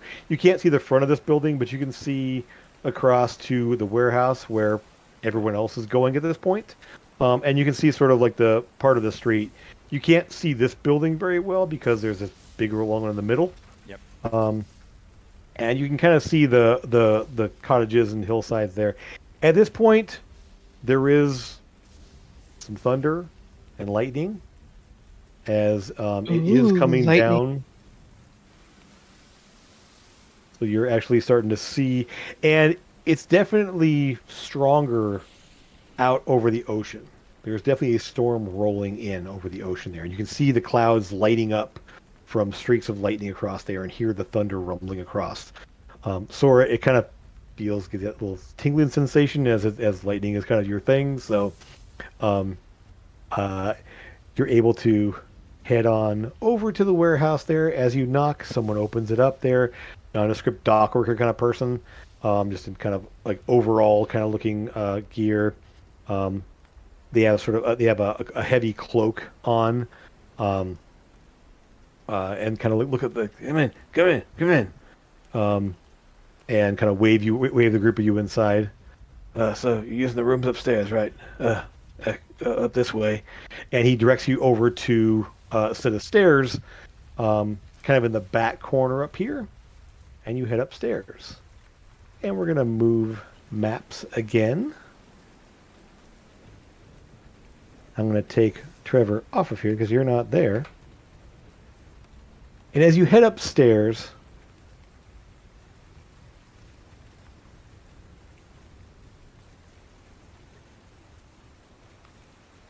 it's the Bilgewater room. One with the beds. Yeah, the last one. There you go. Perfect. Okay. Right. And so as you head on up here,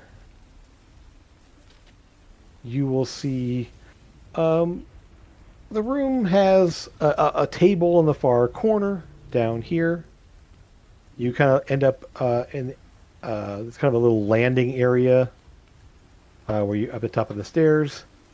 There's a little wall sconce right here where there's a little bit of light flickering, a little oil lantern of some kind.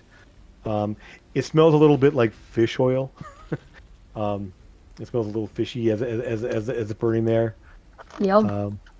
You come around the corner, and there are beds.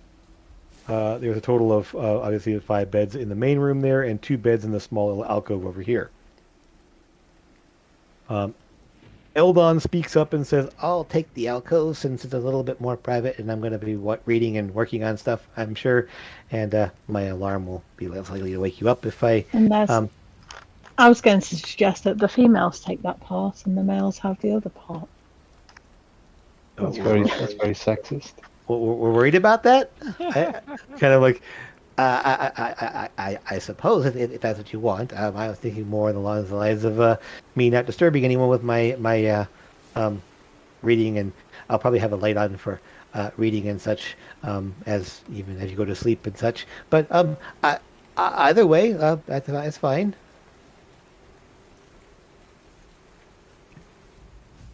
It's not sexist. I just don't want you to see us changing. How is that sexist?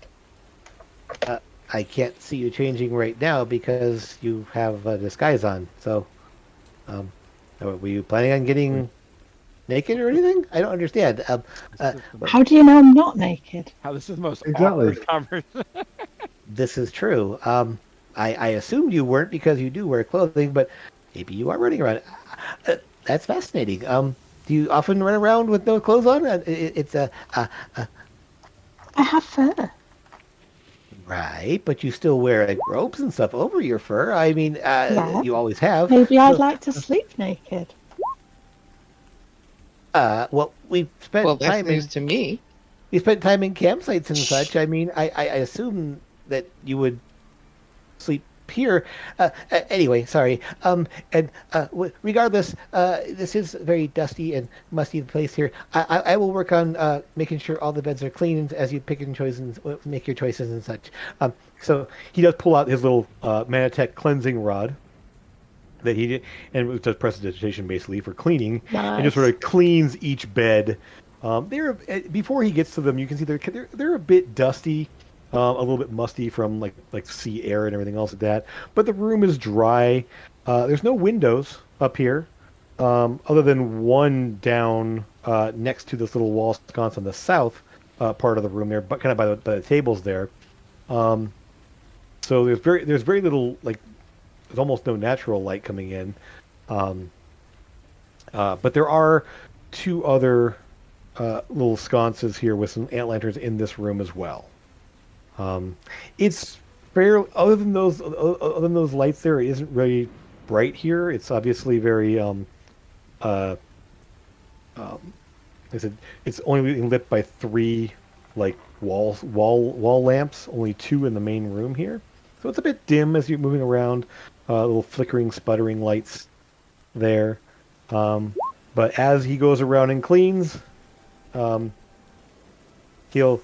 thank you, Avress. I will be happy to be down here and keep out of everyone's way, as I don't disturb anyone with my tinkering and such.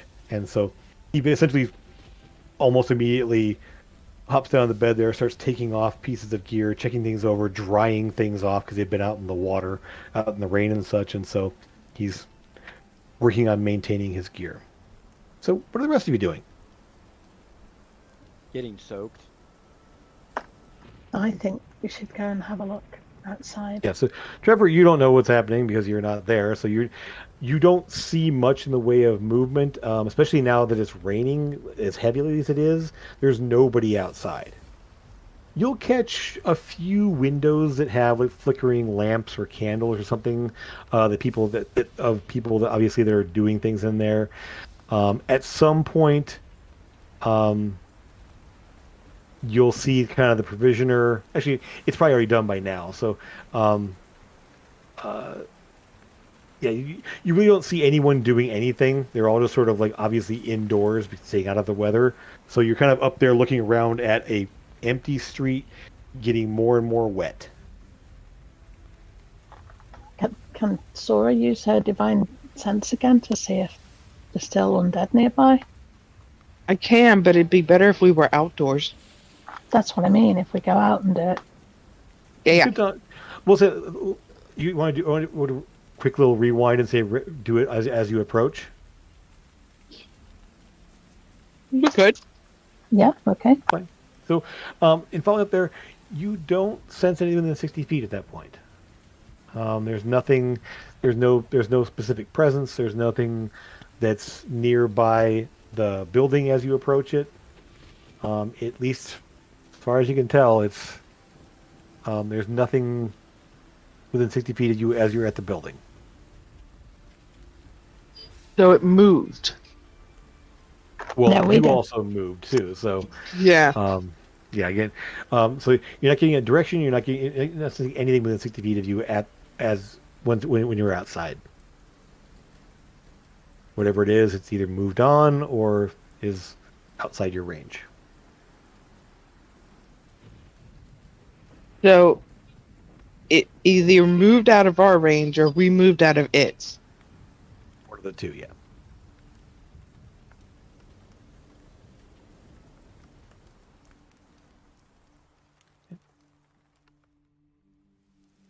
Shall we go for a wander?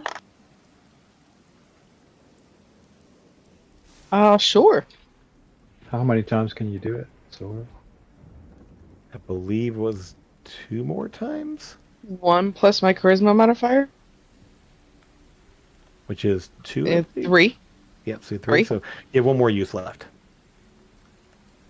No, 1 plus 3, so I would have 4. Oh, sorry. Okay, gotcha. Okay, so you have 2 left. Yeah. Okay. Okay. So you definitely have 3 left there. So you want to head back out into the rain? Yes. As they Yeah. leave, I mean, I don't know. Yeah, they should be in range, I think. The door will slam behind them. From Thaumaturgy, or if I'm saying that right. oh, you okay? If What's- it's working that far, it doesn't. What's the range? It just should says in range. I don't. Oh, Is, 30 is feet. it? Yeah, 30 feet. Yeah, so yeah, it's in that close there. Yep. Yeah. Slams behind them. Yeah. Now, you could do the tap house door from where you're at. 'Cause it's about 30 feet down diagonally toward the tap house where you're at. Nah, if they're not in there, I wouldn't do it. Okay. All right. So,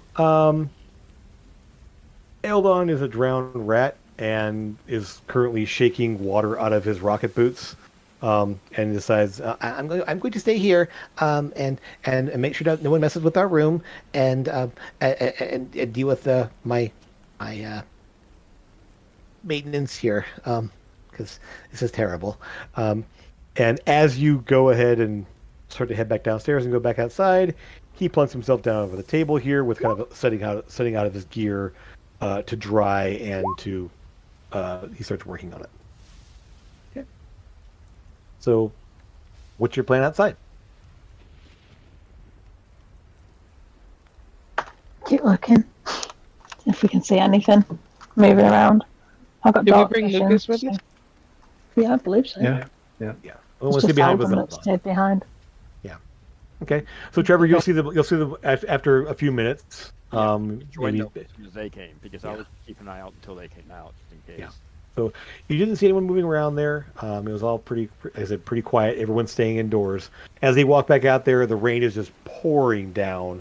You see flashes of lightning. It's mostly dark. It's almost completely dark at this point there because again, there's all the storm clouds overhead. There's, even though you don't think you think it's probably around sundown here, you don't see any sunlight because of the rain clouds. The only light you see is a couple of glow from windows on the street and the occasional flash of lightning.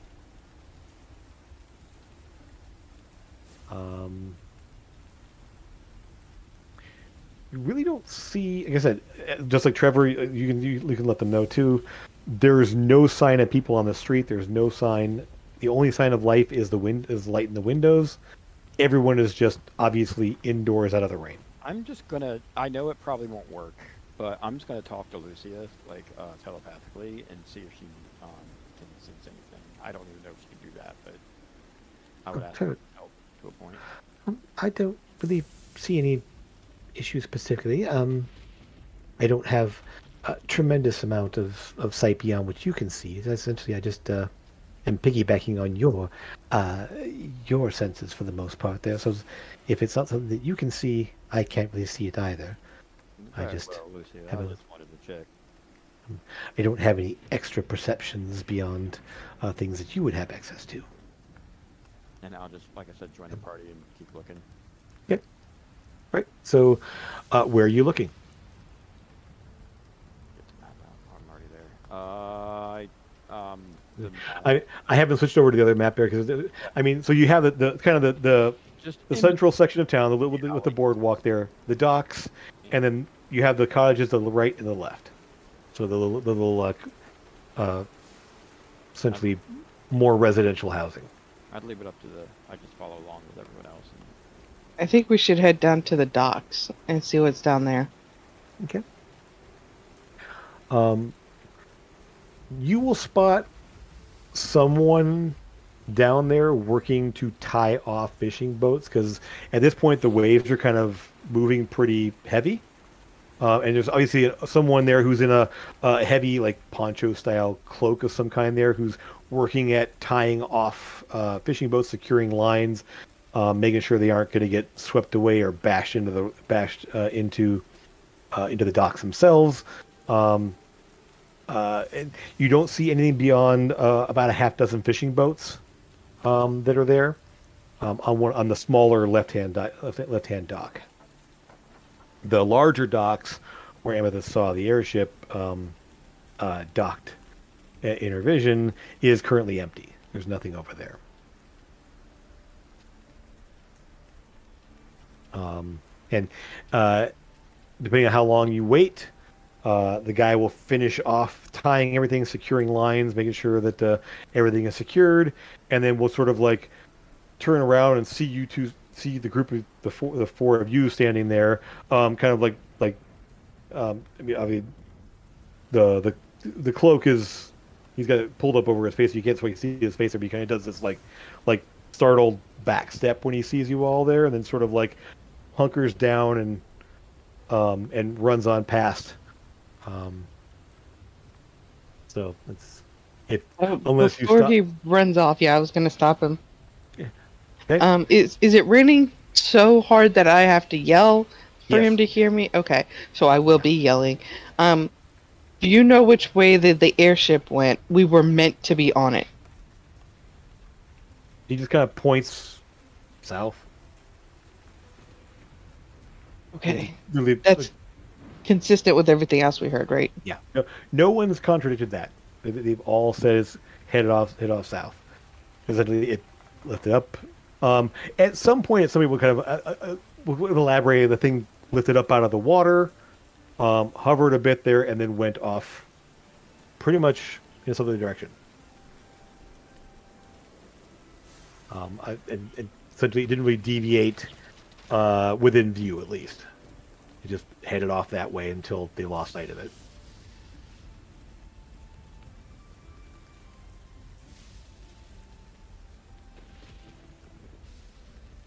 I don't think there's anything here we can get. Where do you reckon we check the alleys? There's not really much in the way of alleys. There's basically like Mm-hmm. gaps between the buildings, between the 6 buildings that are downtown, and then the little cottages are off to the sides. Yeah. Okay. There really isn't. Let's go Yeah. back to the inn area. The Okay. salt tip something. Salty Tap House. Salty tap house. Yeah, let's head back there. Want to go inside or want to walk around it? No, walk around it. Preferably the back end of it. So you walk around the backside there. Essentially, there's sort of a rocky, sandy. It isn't a cliff. It's only like a drop off that kind of goes out to the water. Maybe about 15 to 20 feet behind that row of buildings. So you can kind of see there's space to move around behind it there, but then it just drops off a little bluff, essentially, maybe about 10 to 12 feet or so along the way. That kind of goes to a very small sandy beach, and then there's water beyond that, as the ocean sort of like comes around and wraps around the western and southern portion of this little inlet where the village is. You don't. I mean, obviously, you can't really see much. I mean, you can't really see much in the way of footprints or anything else. That it is raining currently. It is dark, so obviously using some lights of some kind there. You don't see anybody moving around behind. You don't see any sign of anything. Um, there's you don't see anybody lurking or hanging out there at all. You will see that there is a small window on the back side of the tap house there. You assume probably where the kitchen was because back when they were making food in the back room, obviously. But there is no. There is no. Let me just double check something here. There is no door on the back side, but there is around a little side door around the far side of the building that you can't quite see. This is where I'll do divine sense again. Okay.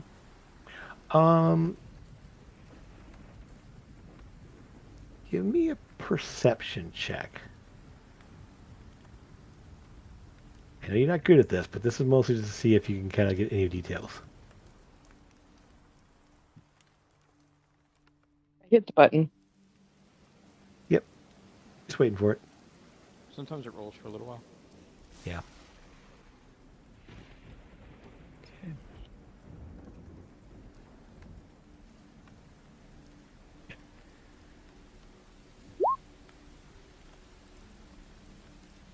Yeah. Between you don't catch anything undead or anything else in terms of your divine sense going off. Nothing that's currently visible. However, I will give you the fact that there is some lingering presence. Again, nothing that's currently pinging your active senses, but you can sense that there's something was in this region, in this area. Not sure. Again, it's not something that's actively saying "Here I am." But it's something that you can kind of feel. There's undead presence somewhere nearby. But it is not currently in view. It is not currently something that you can see physically, and it's not something that's currently active. It's just there's a lingering sense that something was here.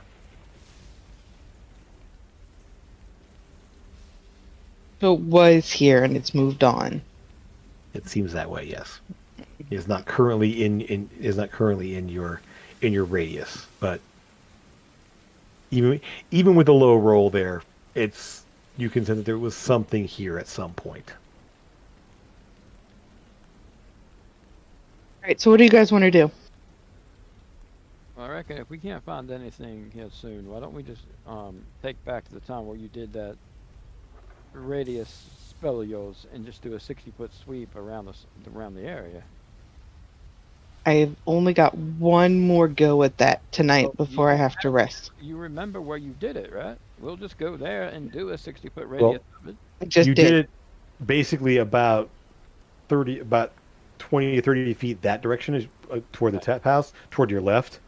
And this is like you can sense that again the ping it's saying that something was in this vicinity but is not currently here. It's either moved on. It must have moved on. Okay. I don't suppose there's much else we can do. No, we can just keep our ears out and our feelers out. Well, you reckon we go back in and dry off? Yeah, that sounds about good. What time is it about now? At this point, it's well after dark, so it's probably about 8 or 9, maybe 9 o'clock. Yeah, I would actually take off my hat and go to my bed where I assume I'm sleeping with the guys, or with Eldon and Lucas, if that's where we're going. You sleep wherever you want to sleep, but yeah, that's where we're headed. Right here, I guess. But right by my bed for a little while, I'm gonna like hold out my hand, and after I take my jacket or my coat and stuff like that off, my hat, even like my shirt and stuff like that, especially my boots specifically, I would produce flame around them and try to dry them off a little bit. All right, it's not hard to do. So you put yourself at your beds. Yep. And no I one's ever will. seen me do that either. So if they were looking, they might be a little bit surprised. But yeah. I mean, you have camped out with them in the past, so I mean, I'm assuming you didn't like go to sleep in your coat and hat. No, I meant producing flames. I mean, Oh, sorry. Yes, that yeah, part of it. they Yeah, haven't yeah. seen that yet. Okay. I've never done it yet, so. Okay. All right. So, we're Just- gonna go. Yeah. Yeah, I go was ahead. just going to say, does Eldon want to cast an alarm on the top of the stairs, maybe? Sure. Just in case anyone Um, comes up during the night. Good idea.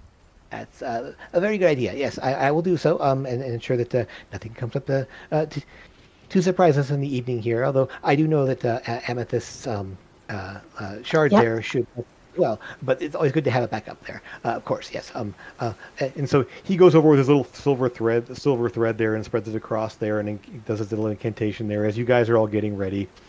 And what I'd like you all to do right now, because we're about to go to break, just to put it up here, I would like you all to go on your character sheets and unequip the things you're not going to have while you're sleeping. So whatever things you wouldn't technically I'm not- have. What's crazy is I usually do sleep with all my with my armor and stuff, or with Ew. my If you sleep with your armor on, you will end up with levels of exhaustion. So I guarantee you don't sleep with your armor on. Yeah, well, no, I'm saying like it would be off anyway because I was drying Yeah. it out. So yeah. Right. So yeah. So essentially, yeah. So go ahead and do that. And then Can when you, we come back, Although- so go ahead. I was going to ask, can you sleep with light armor on? Typically not because of the buckles and straps for light armor and everything else. It's also kind of bulky and stiff. Even leather armor has like little like plates sewn into it and like extra straps and layers of things. So it's not as difficult as like medium or heavy armor there, but it's still going to be something that it would be uncomfortable. You could actually, yeah. So if you were a race that didn't need to sleep like a full elf, you would be able to just kind of hunker down and just sit and meditate with the armor on like that. But if you had to actually need to sleep there, you would need to actually remove it. Yeah, that's fine. I'm actually going to sleep with my jagged blade in my hand Yeah. And obviously, because obviously it's I would say my rifle's not on me, but my Yeah. pistol. Anything, obviously, things you could grab are going to be nearby, but it wouldn't be like on you currently. So yeah, obviously, it's mostly I'm thinking about armor. So just, Oh, yeah, my just keep armor's it in on. mind. Okay. All right. So let's go ahead and go to break. When we come back, we'll continue with the evening and the next day. So Be right back then. let's go ahead and switch up to break here. So we'll be back in about 5 to 10 minutes or so. And we'll see you soon.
He's eating.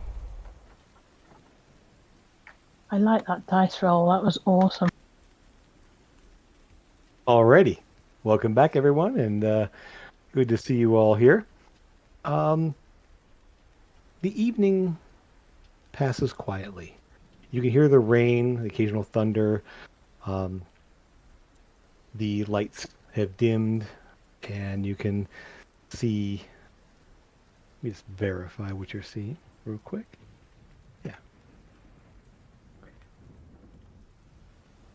As you sleep, confident in the Blade's awareness and Eldon's alarm, Amethyst, you don't know what time it is, but you feel a faint buzz from the metal shard. And you hear it first. Danger. And shortly after that, you all hear the same thing. Danger. Danger. As you spring awake. And the room is dark. And as you watch, it gets a little darker. Like the lights just aren't quite giving off the light they should.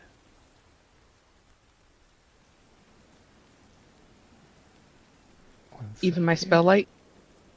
You activate your spell light? Because your spell light only lasts for an hour. Yeah. It would have gone out, so you're going to go ahead and Yeah, wake I'll up and do that? reactivate it. Okay. Well, So yeah, if I heard the thing talking, I would have woken up. you awake. So I need everyone to go ahead and roll initiative.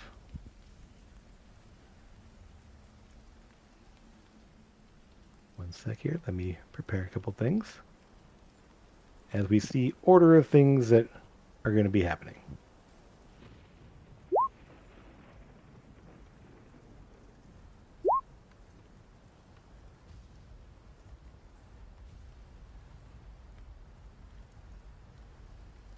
Okay. Oops. One thing. Sorry. Let me just make sure I click the button on everywhere it's supposed to be clicked on. And okay. So I'll give that to you as you go ahead and pop up the dancing lights. Wrong way. Let me switch this around here.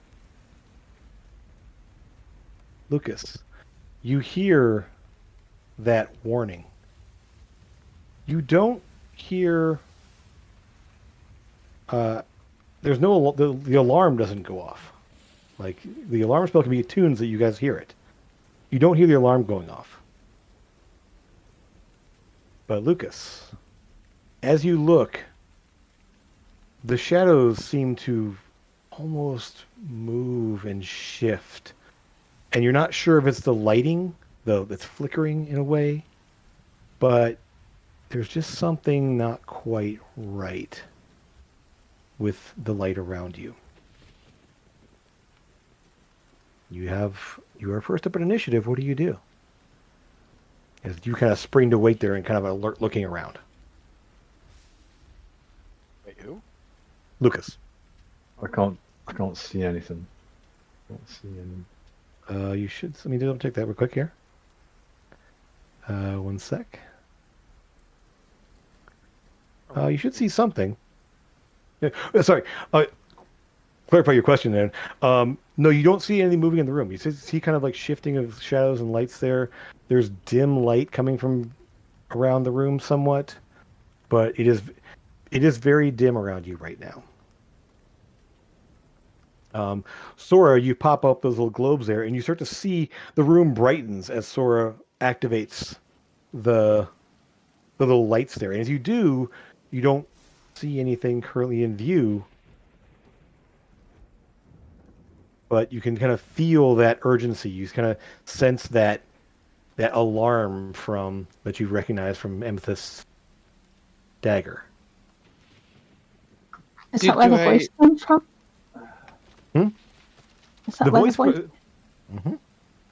Okay. Do I see her sword glowing from where I'm at? Hmm? Can I see her sword glowing from where I'm at? It doesn't. It's not glowing.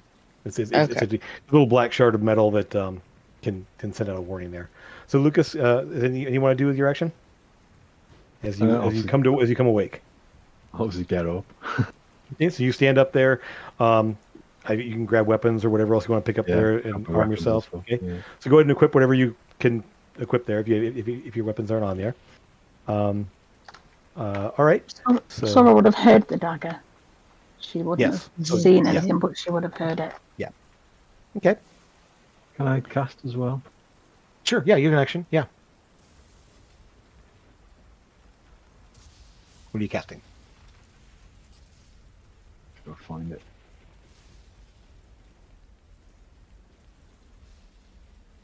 Okay. On yourself. Yeah. Yeah, on myself. Okay. All right. So you go ahead and cast there, and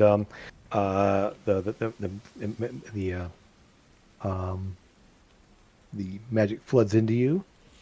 You feel kind of that protective aura wash over you for a moment there. Yep. Let me add that. I'm actually going to add on inspiration to y'all guys because you all had that currently. So let me do that real fast here. And Trevor. And Lucas now has a spell as well. So you're going to have their protection good there. Actually, let me do something else there. I can do something better than that. We'll give you there. Okay. You can kind of feel that divine, that magical energy surging through you there. Give you some level of protection there. So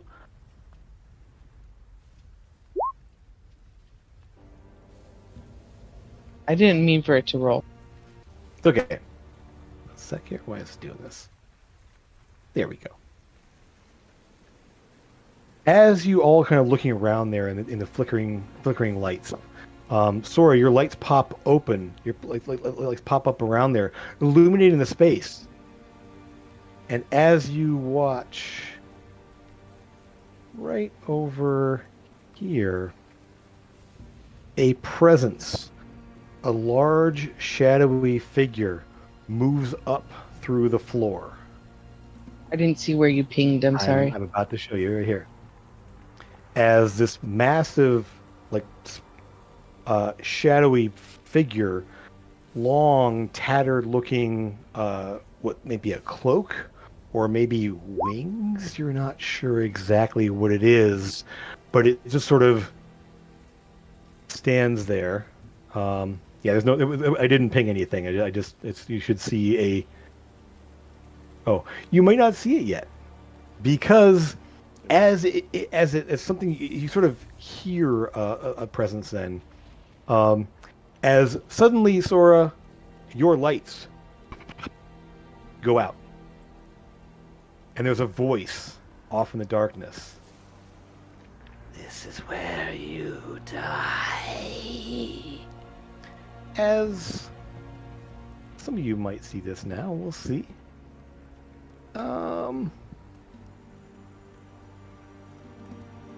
Lucas, you'll probably see this come into view as this large shadowy figure sort of materializes out of the darkness, moving toward you, long outstretched claws. Sorry, not that. There aren't two of them. I just want to open him. There he is. He reaches out to you and just rakes his claws toward your face, essentially. The first one you managed to duck out of the way, kind of, because against you it's a flat roll. As you kind of barely duck out of the way as the first claws right there, and another one comes down, streaking down vertically toward you. That one, however, does hit. Ignore the extra 5 there. It is 15 damage as it just rakes down, and you just feel this cold sensation as the claws just sort of pass through you, ripping down through Doesn't actually it doesn't leave a mark, as it is 15 psychic damage. And just tears down through you, and you feel this cold sensation there ripping through you. Yes. You will not leave here this evening. And in response, or in sort of, almost in answer to that, you will see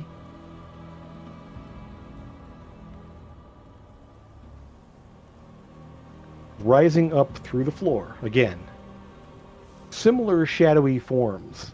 They seem to have, they sort of almost ooze up through cracks in the floorboards and materialize, taking shape next to you there. These long, gaunt-looking, you can't quite see a face through the hood, but there's this long open space there with this blank darkness in the face, where a face should be. As you each see living or non-living shadows appear and start slashing and clawing at you. These make no sound whatsoever. They literally just sort of like ooze up through the floorboards, coming out through the walls, and just start slashing away at you. We'll start off with Lucas, because we started there before. Again, this is 18. So you'll see there that that 18 does hit you. So 4 necrotic damage as this cold sensation reaches you, but the claws sort of latch onto you, and it literally you kind of feel them reaching into your skin almost there, and while the first one was just passing through you, feeling a cold sensation, this one you feel sort of an actual presence pushing into either side there as it latches onto you. Amethyst, another one, doing the same over with you. 11 does not hit. You kind of scramble back as this thing comes up there and lashes claws at you, and you avoid it there. Sora, 1 on you, 20. That will hit. Okay, and 6 necrotic damage. As again, the same thing there. This one sort of like reaches in and on either side of your shoulders as this hood, this blank looking hood is right up into your face there, kind of tilting there as the claws are sunk on either side of your shoulder. You don't hear anything, you don't see or smell anything. It's just this darkness, this shadow around you. One more over here on Trevor. Does not hit you.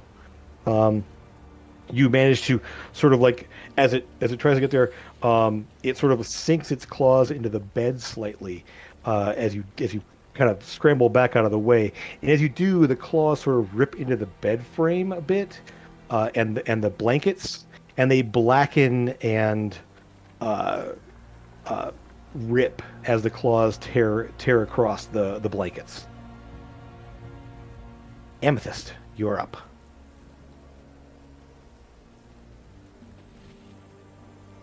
You have this thing on you. You managed to avoid getting it to attack there.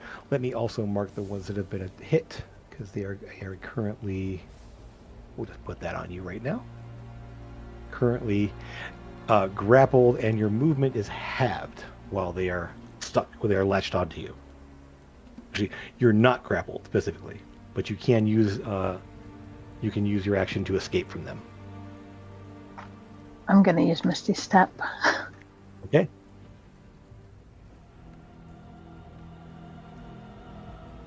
Go ahead and move yourself to where you're going. What does your Misty Step look like when you do that? Because do you just sort of like poof into smoke, or you do, what do you do when you Misty Step? It's obviously going to be purple. Okay. Like I guess a poof of purple smoke. And so you appear there. As Yeah. you appear, you kind of land kind of crouching on a large chest that's over on the side of the room there. You're sort of like looking around there. You can now see, I believe you can now see the one. Let me just double check this. Yes, you can see the one you can essentially barely see across the room here, but you can see one's on Sora, one is on Trevor currently. That was your bonus action, so you still have an action left. Can I? I'm not sure if. I know I can't cast a spell, but can I use my mana type bracelet? Or not? What spell is it for the Nanotech? Mage armor. Mage armor. Yeah. No, I can't. No, you wouldn't be able to do that one yet. However, I would say you could cast a cantrip still.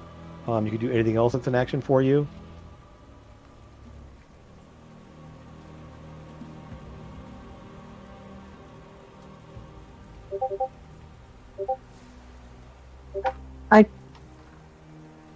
I could do Mind Sliver on that thing that I just come away from. Yeah.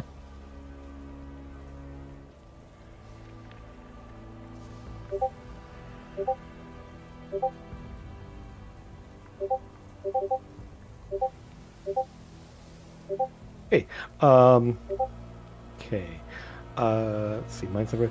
Go ahead and roll your attack on that one.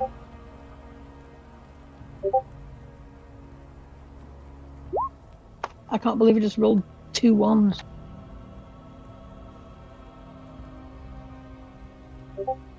Okay, so it's making a save there. This should be interesting. I don't think it's got a very good intelligence. No, so it'll take the 2 damage. It just sort of it just sort of kind of gives it twists around kind of like in a weird unnatural way, its head kind of looking back toward you there, as it just sort of the first time you heard it make sound. Anything else? You still have movement if you want to move somewhere. Or are you going to be good to stay there? I kind of want to check on Eldon because I know he's on his own.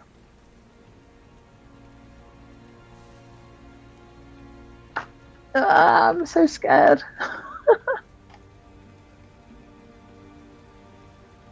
Can I get to this corner here? Let's see. So go ahead and measure it out there. Let me just see. You have 30 feet. Get to there. You can get to here. I think I can go. Let me. You have 30 feet of movement, right? 1, 2, 3, 4, 5, 6. Yeah, but right here, but you can get there. Yeah, but I have my feline agility. I think you have to use your bonus action for that, don't you? Or activate it somehow, or you just do it No, per turn? just when I move on my turn, I can double my speed as long as I don't move again before I use it again. I have to have a round where I don't move at all. Okay. So Yeah, so you can do that. yeah. Okay, I'll do that then.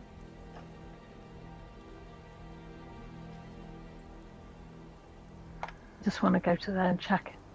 Okay. So what can you see from there?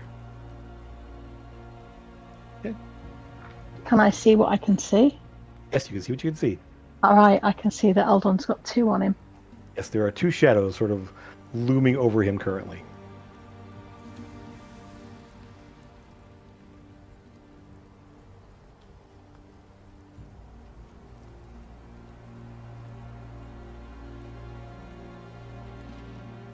Okay. So you see, you can let someone know if you want there, or whichever you want to do. But we're going to move on to Trevor. This is going to be the new shot on both of them. Okay. Both of who? These 2 right here. Oh wait, I'm on that thing. I can't figure it out. Hold on, sorry. That one and that one. Actually, well, let me put this guy in a square because he's in the middle right now. Sora's in line with that too. All right. He Can I move wasn't- here and then go for these 2 right here? Sure. Yeah. Okay, cool. I'll do that then. I wanted to protect. the Actually, let me double check something fast here. Actually, let me just see something here. 1 sec. I need to fix something because you Why are you even seeing that much? You shouldn't be seeing that much. You would be at disadvantage on these shots On both of them? because you are in dim lighting and you do not have dark vision. All right. I mean, the second one's going to be disadvantage anyway. Yeah, true. So I'm just going to take the shot. Okay.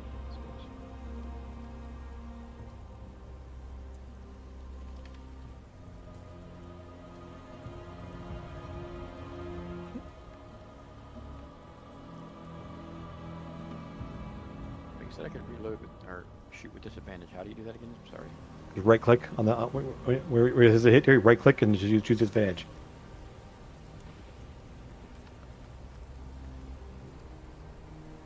Sorry, I don't see it because When you go to when you hover over your to hit box there, right click, and it should bring up a new window that says disadvantage or advantage, or flat one die. Oh, You have D&D Beyond enabled. yeah. Okay. But I'll just for now, so to keep it moving.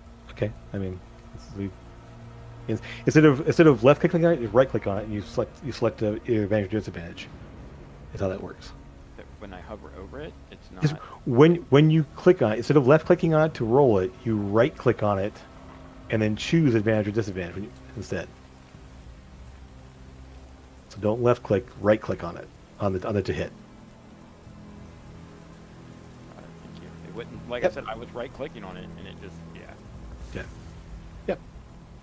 No worries. Yeah. So first one. Okay. You see the bullet just sort of pass through shadowy immaterial space there, and it just keeps going. Doesn't seem to impact with anything. So I'm going to take my second shot. That means I can't Yeah. use. Can I spend another grit point to do the same thing? I believe, is it if the first one hits, it keeps going, or if it just I honestly don't know. what it should say in the description of the ability. Right now, Just I'm looking right now. yeah. You make a firearm attack against a creature. You can spend fire. The initial attack gains a +1 firearm on a hit. It doesn't specify the first one. It just says when you make a firearm attack against a creature. So I think I can from this. Anyway. All right. Then So yeah. Sorry guys. no worries. It's the first time you use this ability. So Trevor lines up a shot there, and you just hear a as he makes one of his shots. Oh, that's gonna be good. That's gonna be really good. Even Is that without with the thing. with disadvantage? Oh, yeah, it was. Yeah, definitely. Okay. The lower one, yep. So, Nope, that's not. So that will definitely hit. Go ahead and roll your damage. 6, okay. That one did take some damage before. And it sort of like shreds into it. You see, well, you can actually barely see it across the way there, but you managed to see that for the most part. Let's see here. That wasn't for you. I was just trying to read it. Gotcha, no worries. That's fine. So anything as a bonus action? I'm so tempted to use action surge right now.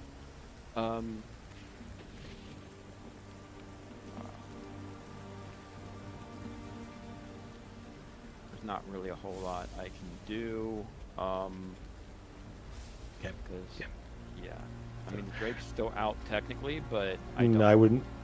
I mean, I did. He's not on the map, so I'm not. I assume he's not there. No, that's fine because I wouldn't Okay. command. We'll know that in the future. So I guess that's it. Is it action to bring him out or a bonus action to bring him out? I mean, if he was already out, because I never dismissed him necessarily, but it is. Well, he wasn't running around in town with you or going up on the buildings and everything else. So I'm like, Yeah, no, you're absolutely right. But yeah, it is an action where I can magic Okay. stuff. Yes. all right, see, bring him out there. All right. In that case, so that's it for there. Sora, you are up next, as the one is there on you, having now stuck to you. Its claws latched into you partially. Oh, whoops! I put this on the wrong person. You have this. I'm going to do Channel Divinity, Turn on Holy. Okay. And that does Wisdom saving throw. Okay. Within 30 feet. So let's see that 30 feet. Each fiend or undead that I can see or hear within 30 feet of me. That'll be that one, and I'll give you this one as well. So these three shadows here. He's at 35, so he's too far away. Okay. So this will be then wisdom. Yeah, wisdom. Mm-hmm. All right. That's not great, but we'll see what we have here. So the one on you? No. The one where Amethyst was? No. One over on Trevor? No. It rolled great. I like that. So, Right? so must spend its turn. So each fiend must spend its turn moving as far away from you as it can. Okay. Oh yeah, send them all my way, Sora. Cheers. Mhm. Oh, I mean, Yep. I don't see where you went. I don't have dark vision. Yes. All right. You should see my map. I have 4 little dots. That's all I got. Mm-hmm. Okay. Anything else? Anything else, Sora? That's my action. It's still on me, right? For right now, because its turn hasn't come. Yeah. Yeah. Can I action surge? Yeah. You could. Okay, I will action surge. Okay. And I am going to use Divine Smite. Well, if you hit, you choose to. Yep. Right. But it's going to roll with it. Okay.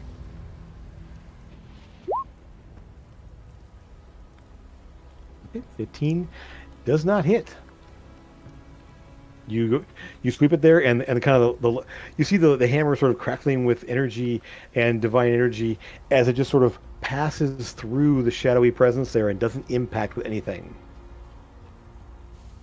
You don't hit anything solid with that. You don't expend the smite because you didn't actually hit, so Right.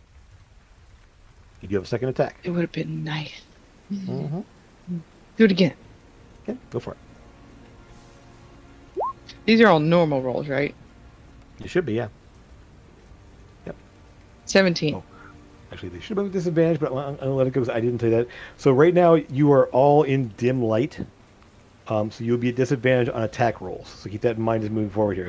I know I did for Trevor, and I should have you here, but this thing's on you, so technically you're kind of attached to it at the moment. So I'll let this slide this time. But that will hit, and as the energy surges through it, there's a bright flare that makes you all sort of in this dim lighting kind of see this flash of light over in the corner here as this thing goes whoosh and dissipates. Just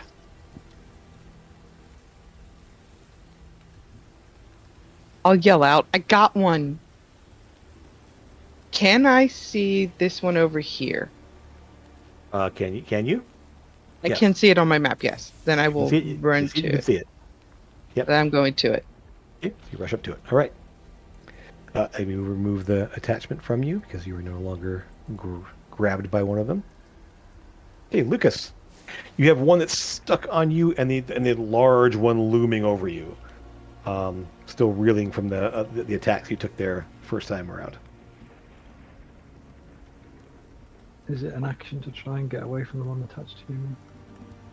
Yes, it is an action. It's an acrobatics check to get away. It's sort of like actively trying to grab you and latching onto you at this point there, sort of like thrashing around you. Well, I can still move, just half my speed. Yes, exactly. Yeah, but it will move with you, essentially. What's going to happen is because it's literally attached to you currently. That's why you're moving half speed. It's literally you're carrying someone almost. Jim, question. Yeah. Was that undead? Do I know that was undead? I'll give it to you, yes. Okay. If I use Divine Smite, it does another D8, but Oh, yeah. we'll keep that in mind for the next one. Right. Okay.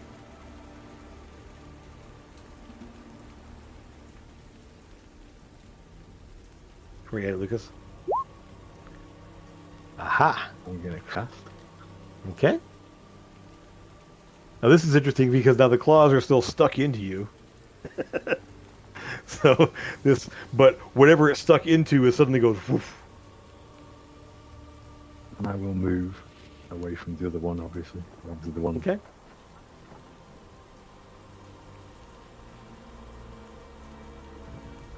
So where are you moving to? Move 15 feet. Yeah, 15.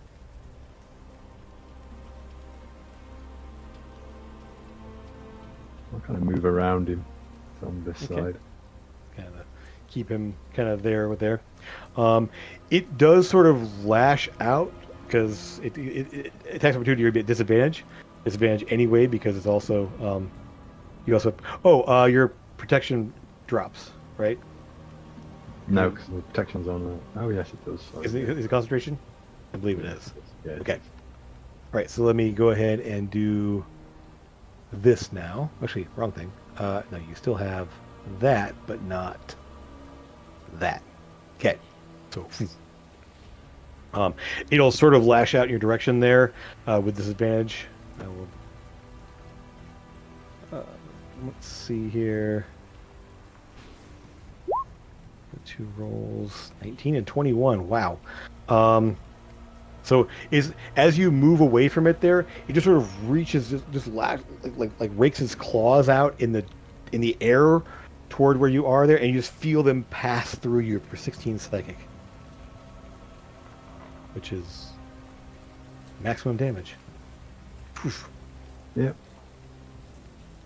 Okay.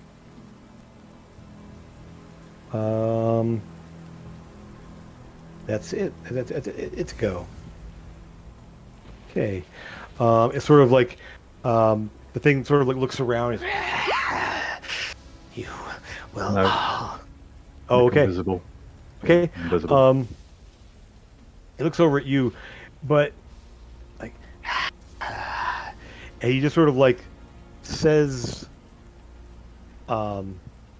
speaking over there, finish him.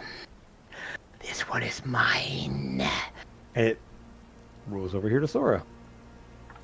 Jim, is Haldon going to have a go? Because I was kind of counting on him having a turn before I did anything else. You didn't roll for initiative. I didn't. Okay. He was asleep there. He's essentially just waking up now. I'll roll initiative for him now. Because I mean, I would have woke as soon as I saw those two on him. I would have like gone, Haldon, wake up. Yep. Essentially, from where you are, you can't quite see. They're looming over him. You can't quite see what's happening there. But let me go ahead and roll initiative. Put him on the tracker. Mm-hmm. Okay. So actually, this works. This works okay here. You will see him struggling, trying to get out. He's literally lying on the bed, like he was in the middle of sitting up when all of a sudden these things both on him there, and you see him sort of struggling, trying to push and move his way there. There'll be a. Let me just see what I can find here. Let me just. There's his character sheet. What's he gonna do? I know what he's gonna do. He's gonna go ahead and fire his little lightning dart up in one of these things' faces. With disadvantage. Not gonna roll. I'm not sure if it will or not. Let's try it. I'm using D&D Beyond for him, so I'm hoping this actually comes through. Oh, I see it now. Oh, wow. That's the wrong thing. What the heck is that? Okay. That can't be. Plus a D1. That's not a thing, right? What? What did it do? 2d20. Well, it displayed wrong. It's like he rolled 2 19s to hit with disadvantage, so he actually hit. But it should be a total of. It is not. Yeah, it rolled really weird here. Let me just roll damage then normal. Yeah, it was. Plus, 14 plus damage. 10. Yeah. Yeah, I don't. It's weird. It's like it's supposed to be an attack roll, and it rolled a damage roll instead of attack roll. That's really weird. Yeah. Anyway, so 14 damage as a little lightning dart shoots up into this one here, and it just sort of like reels back, and you see a little flash of energy there. It is still there currently.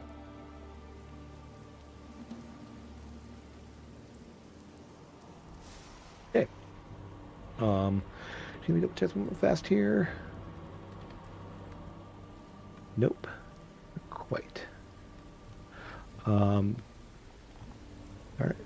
Let me put some more health on that thing. Should be at Cool. Right. So you see sort of flash up there. There's a little bit of light up there, and then the light immediately retracts and goes away. Okay. Sora, as this thing reaches you, it's sort of and Is it the big one that's coming after me? yeah. Okay.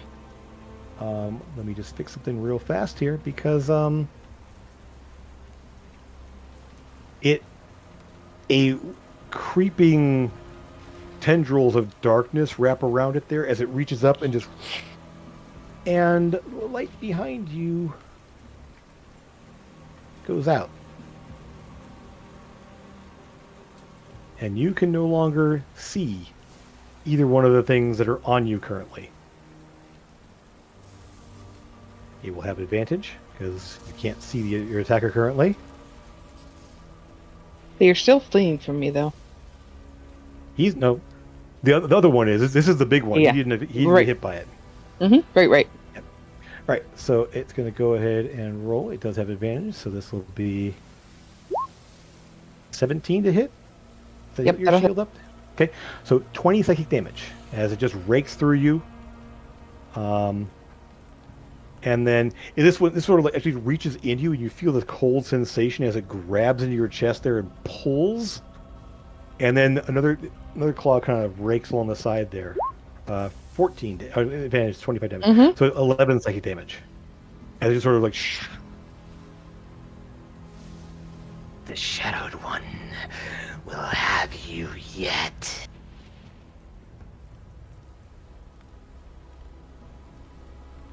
That's its turn. The one next to you has to move its action to move away, so it does. And it must dash. Is that what I saw there? Let me just see that. I suppose its turn moving as far away, and it can't. So it's going to dash. So it moved to here, and then dash all the way back to here. If there's nowhere where it can run to, it must take the dodge action. Okay. Well, it really can run, so it does run all the way here. Let me just measure that real quick. Moving from there to... Oh, it can keep going then. Okay, it goes off the map. Because it just oozes through the wall.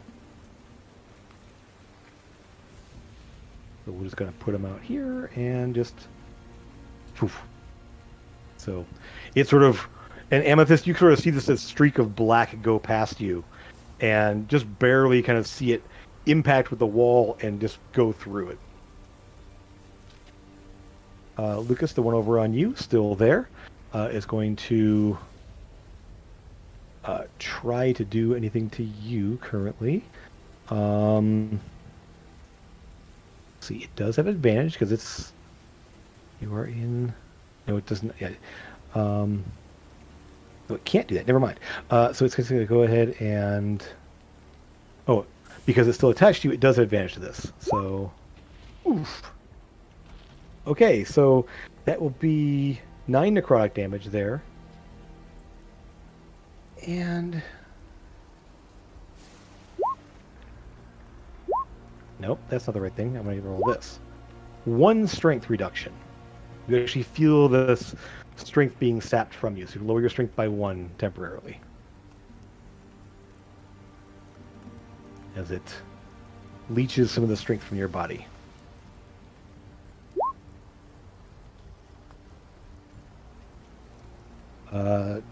Trevor, you have the one that's in your face. It's going to try to rake its claws through you. Let's see. Yeah, could you possibly roll that, please? Let's see. So we'll just roll. It'll be just the first roll because he had advantage.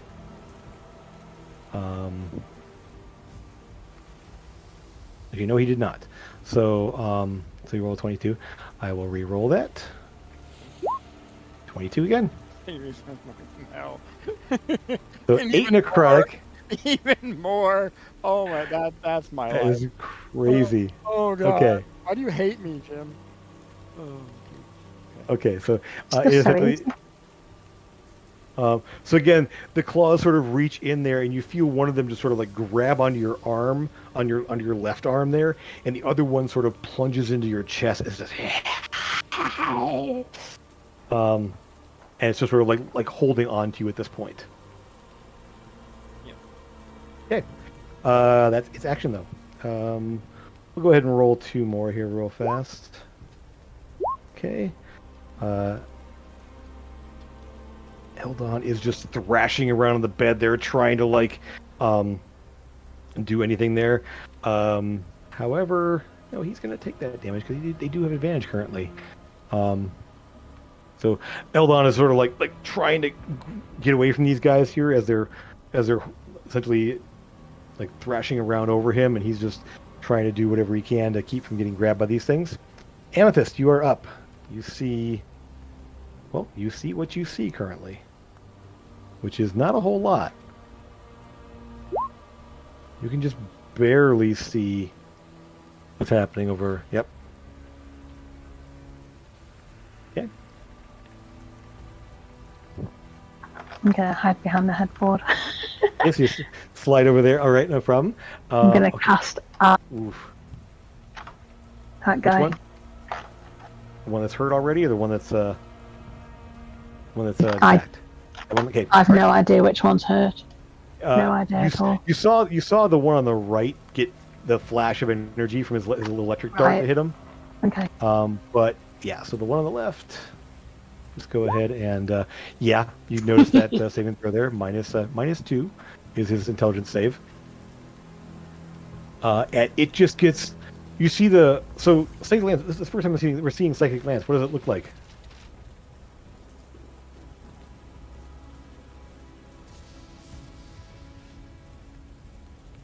It says it's a shimmering lance of psychic power from my forehead.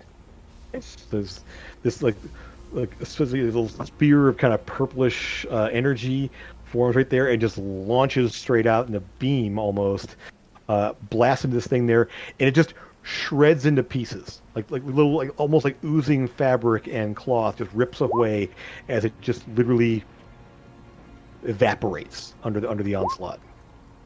Good. You still have a bonus action if you want. Okay. I think I'm okay. One sec here. I just realized I missed something. We'll fix it in a second here. Okay.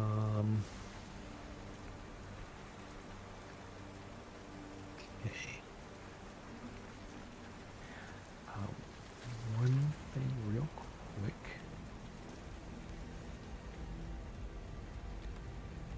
Yeah. All right. So Trevor, you are up.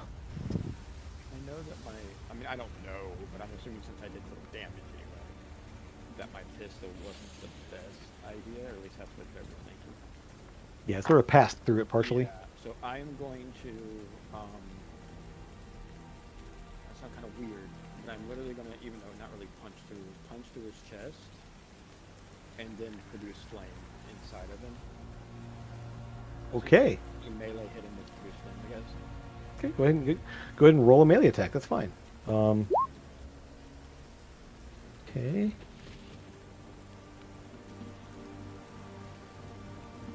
Let's see. If it doesn't hit, I would really. Oh, you're right, Trevor. I am absolutely sorry. About the vision. No, I just realized here, Thora just reminded me, I completely forgot. Rewind that last damage you took, and you are not grabbed by it, because it can only take the dodge action. So I didn't take any damage? Nope, it couldn't attack. That's okay, because apparently I forgot to take it away on my screen anyway, so it's still there. Okay, I would have remembered. so let me fix that real fast here. Let me remove that grapple effect from you. You are not grabbed that. Sorry, I forgot to mention that he died, didn't he? I was going to say he's incapacitated, but he's not there anymore, so never mind. It sort of moves over top of the bed that you were sleeping on there, and just sort of like gets into this almost like a defensive posture as it as it basically just goes into a dodge action. So, sorry.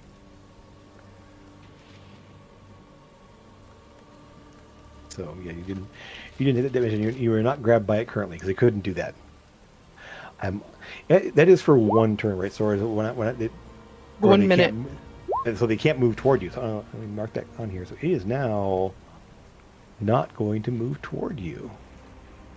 We'll call it that, just so I know it cannot move toward Sora now. Okay. So anything else, Trevor? Bonus action movement. Did it hit?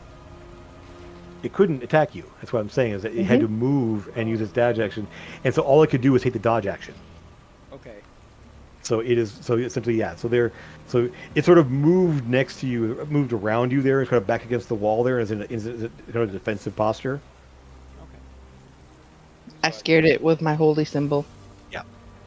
Doesn't lose reactions though. In so, your teeth. Yeah. But I'm sorry if I'm wrong. I can still use my action, right? Or no? You have, well, you used your. So, do you want to do the produce flame piece there? Okay. I rolled to see if it hit, and I was wondering if it I don't even, yeah, it came up, but Yeah, unfortunately that wouldn't hit, unfortunately. So essentially, as it's moving there, it's sort of like you kind of push out there. The flame puffs into view on there, but it's not. You can't. It's moving. It's all kind of moving. It's kind of bending and swaying around your hand there as it's avoiding the flame currently. okay, so I could use my inspiration or my coin to reroll. You could. You absolutely could. Go for it. I'd like to do that. Go ahead. Go for it. Roll it again. Okay, thank you.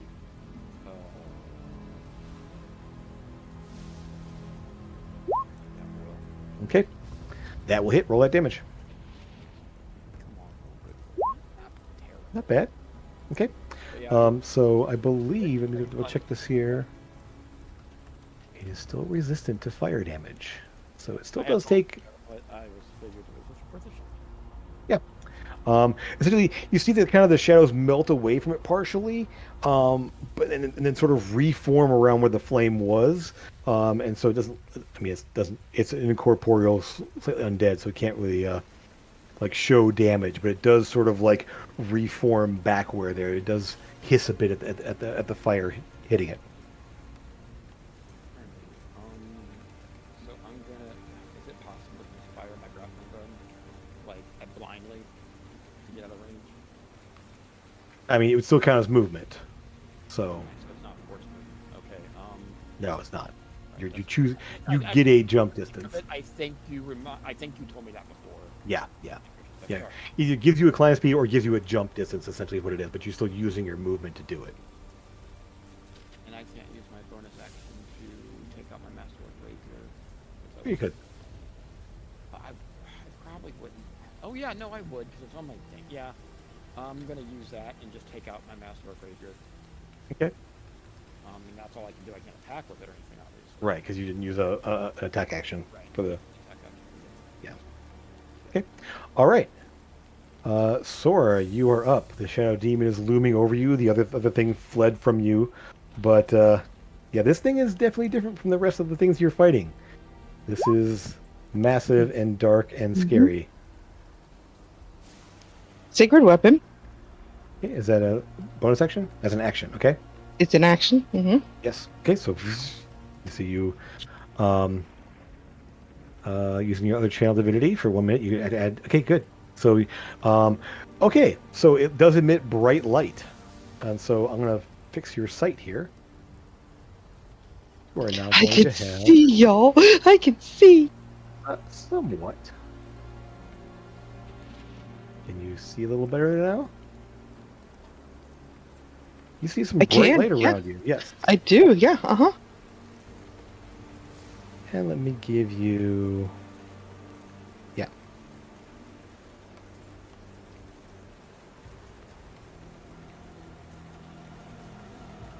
Okay.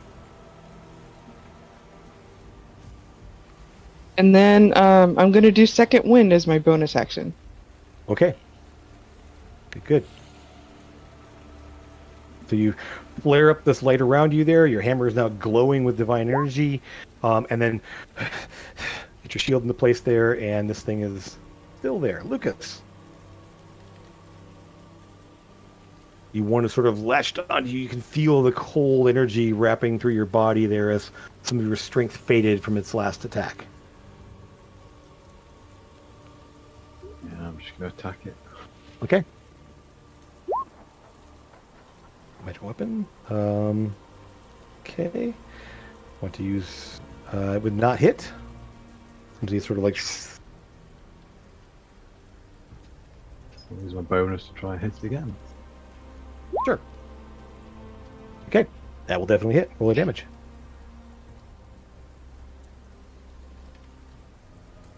You get your weapons out there. You start hacking away into it. Oh. Okay. It does seem to take the damage, though. Which is good. But it isn't very much. You see it sort of like rip through the fabric of its form there, tearing a bit of it, and leaving it. Wrong thing. Is still there though. Eldon is going to try to blast this thing in front of him again, seeing the fact that his electrical damage didn't do a whole lot to it last time. He's going to try something a little bit different and see if it helps. And he shoots out a ray of frost. Why not?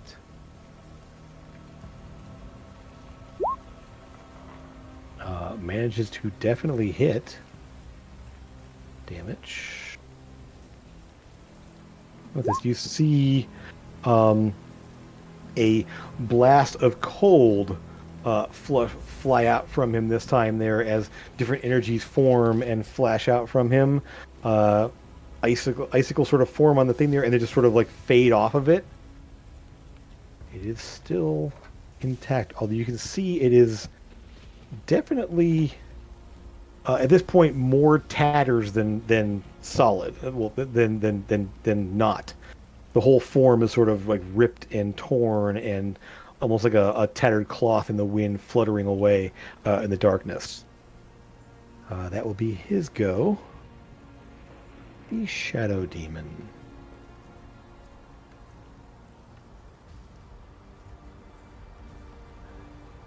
You should not have come here. I will take all your lives and save them for the Shadowed One. As it will try to, at this point, it will use its bonus action to reach out then, and you'll see it tries to rip away the brightness from your hammer. You see the shadows wrap around it as it did the wall sconce and that, and it just sort of melts off of the divine energy. It can't actually dispel that. So it's just like, and it just reaches out and tries to claw you instead. It does not have advantage, but it does hit with a 24. 8 psychic damage as it rips past you. So the 8, I just got back in healing. Yep. And that's what it does. It will sort of move around so we can see what else is going on. Let's put us both into squares real quick. There we go. It sort of moves around you to the side, sort of like, and you can see it sort of like looking across the room, seeing what else is there. But that is its action. It does not leave your threat. It just sort of comes there. Let me do something real fast here. This one is still... So I hate to ask this one It's here. 1 minute. So it can only hit the dodge action while it's still in your presence? Or it has to... It has to either run or dash or take the dodge action if it cannot go any further. But my channel divinity only lasts for 1 minute, which I think is 1 turn, right? It's, 10 rounds. 10 rounds. Okay, yeah. All right. Actually, so at this point... Jim, okay. it's 1 minute or until it takes damage. Which it did last turn. Yeah, I missed that. I didn't see that part either. So yeah. Okay. Thank you. All right. So in that case, it will not. It will no longer be required to lose its action, and it will lunge forward at Trevor. It's the very last paragraph, or sentence on the very last paragraph. Ah, gotcha. Okay. So Trevor, it will. Actually, it's going to do something a little strange. Okay. So you will see it. The light that's around you sort of gets sort of dims and shifts, and it sort of melds in with the dimming, the shifting light and patterns there, as it tries to hide in plain sight. It will do so and beats your passive there, as it's sort of like you sort of like lose track of it in the shifting darkness there, and then it reaches out and attacks with advantage. 17. Now that I don't have my armor on, yeah. Okay. So again, so now you feel this time that actually it does work this time. So the claws reach into you and latch onto you as you see this thing suddenly flare. Well, the darkness come more solid again there in from you as the claws sink into your chest. 5 damage. Yep, Oh, 5. I know why it didn't take off that hit point before. I still had temporary hit points. That's why. You no temporary hit points Oh, right I now. know. because That's what I'm yeah, saying. That's why it didn't come off. gotcha. Before. It's so yeah. I So did take damage off after all. I just forgot I had those hit points when I was gotcha. All right. Okay. I'll have that. Right. So there you go. And you used did you use your coin or inspiration last time? Which was it? Inspiration, not my coin. Cool. We'll either remove that. Thank you. Let's see here. Lucas, the one on you, is going to do the same thing it did last time and try to leech your strength some more. 7 necrotic damage.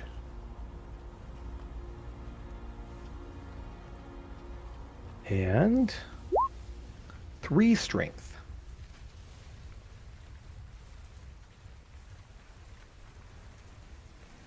As you feel yourself getting weaker and having a harder time, as this thing's just drawing out the warmth and light from your body.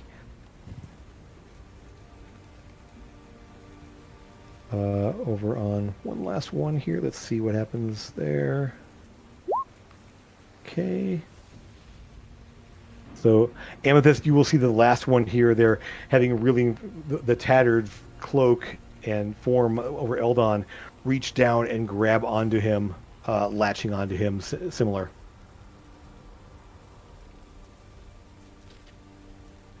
Eldon is sort of like, get off of me! Go away! Okay.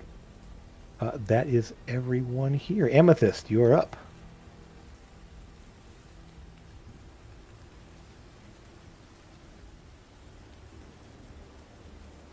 You're the one least occupied at the moment. Yeah. Let me. There is something that occurs. I want to ask. Okay. Let me put something on the board. One real quick here. Nope. We're gonna do. Yes. Sorry. You will notice this because you are the closest to it happening. The alarm spell goes off on the stairs. Great. You don't see anything over there, but there's something at the stairwell. Okay.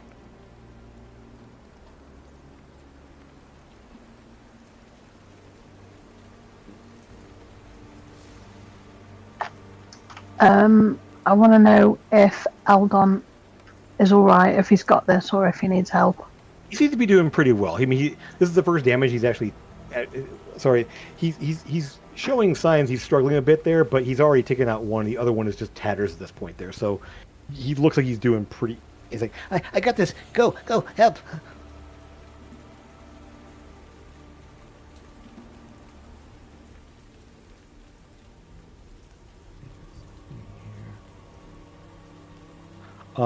Actually, from your point of view, You will see. You can't quite see a figure, but you can definitely see that there is something over in the light cast by the top of the stairs. There is something over there. You just barely see it as you turn and look that direction. Okay. Oh. I can't see Lucas, can I? You probably can. He's still invisible. I don't think so. You became invisible again, didn't you? Missed your concentration check on one of those? Yeah, Okay. it dropped straight away. That's right. Sorry, I need to move that off you. Sorry. Sorry.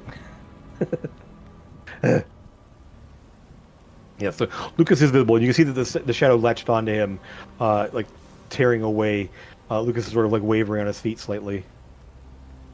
You're looking pretty bad, aren't you? Are you?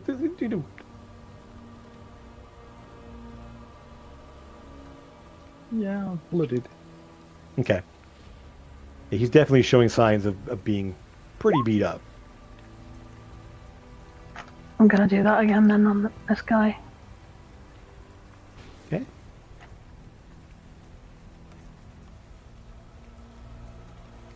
Darn it. One sec. Which one? Same one? Okay. One that's The on one Lucas. on Lucas? Okay. Let me sorry, I'm just trying to get the right name on this guy.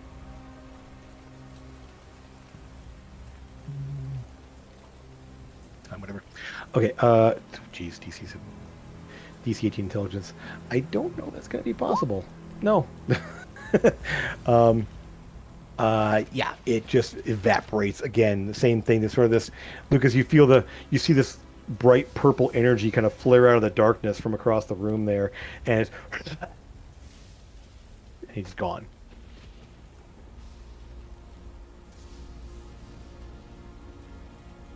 Okay.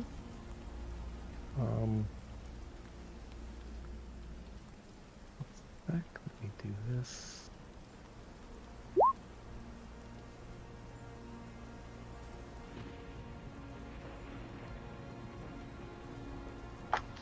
I'm going to mention to Lucas that the alarm's going off.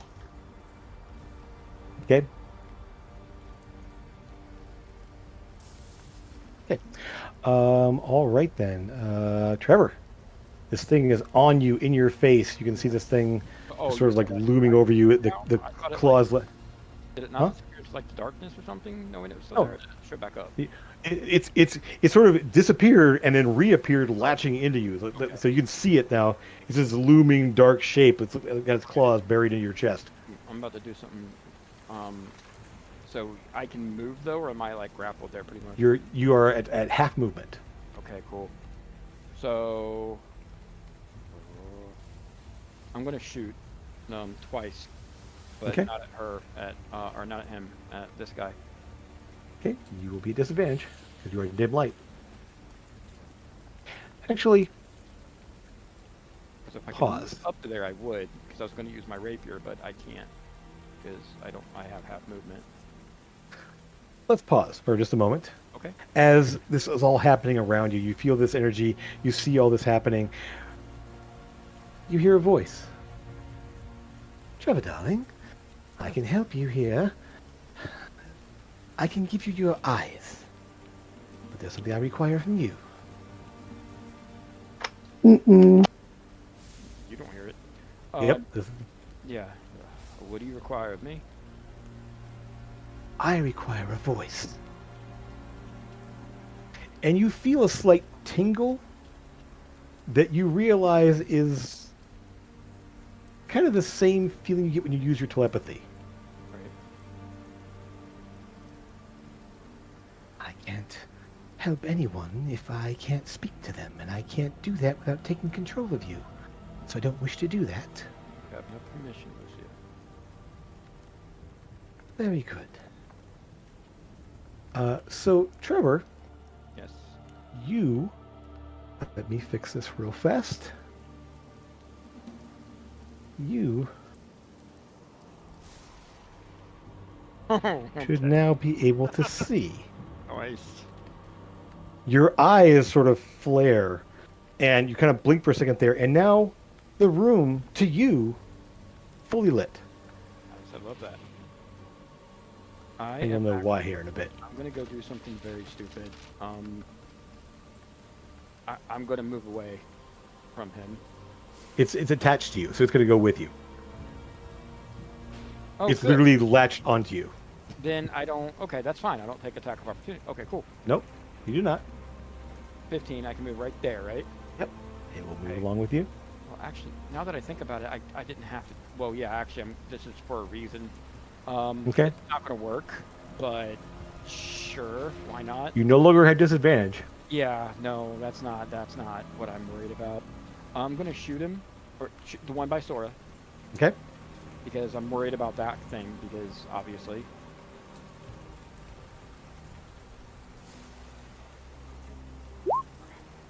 No, 12, no, that's not bad, It actually. hits. Yep. May I know I'm gonna have disadvantage of this, or if you even let me do it at all, can I throw my rapier at this thing? No. Okay. Rapier does not have a thrown property. There would be nothing you could do with that. Good. So I'm gonna use my rapier to attack the thing on top of me then. Yes, you spin around there and on your offhand. Yep. Okay. When you'll hit. Yep. Roll damage. 10 damage. Okay. It does no damage. Oh, good. Non-magical weapon. Yeah, no, I knew. I just Yeah. figured it might do something. I had no idea, Yeah. and Trevor wouldn't have known that yet anyway. Yep. So it just sort of like parts through it there. I'm going to use Yep. my bonus action. Oh, wait, no, I'm not, because it doesn't have any effect on... That was okay. Okay. Yeah. Yeah, I'm going to go ahead and use my bonus action, or my action surge, and shoot 2 more times at this thing. The big one. Mm-hmm. Okay. What's that here? Let me get that first damage on it. Oh, yeah. There we go. I like that. Okay. Definitely hits. And I'm going to do it one more time.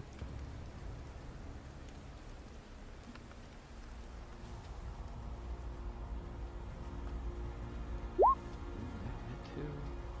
Whatever damage that did. Okay. I only have The bullets do kind of thud into it there, and sort of rip through it there. You do see that the bullets actually impact against the wall on the opposite side. It goes all the way through it, but it definitely leaves some damage behind as it goes through. Sora, you see this too, as three bullets kind of ripping through this thing. And Sora, it's your go. I am going to swing at it as hard Okay. as I can. Absolutely.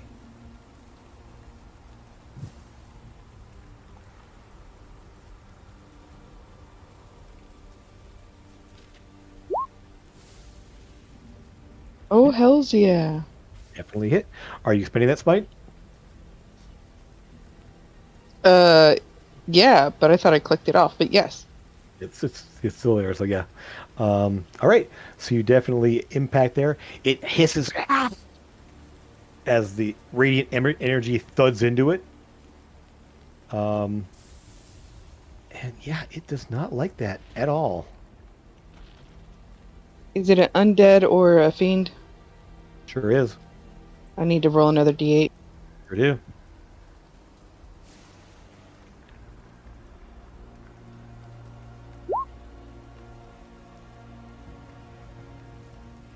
Okay. You, as the energy flares up there, it's sort of like you, Lucas, Trevor, you're both kind of, and Amethyst actually, you're kind of all see there. You see the bright flare of light, and you can see Sora right now is sort of like a beacon in the darkness over there. There's this bright light around her, like 10 foot around her, illuminating this giant thing looming over her, slashing away. And just this bright flash of light as it impacts the creature. It just hisses and screams from the hit. That's only one attack, isn't it? Another Correct? one. Yeah, go for it.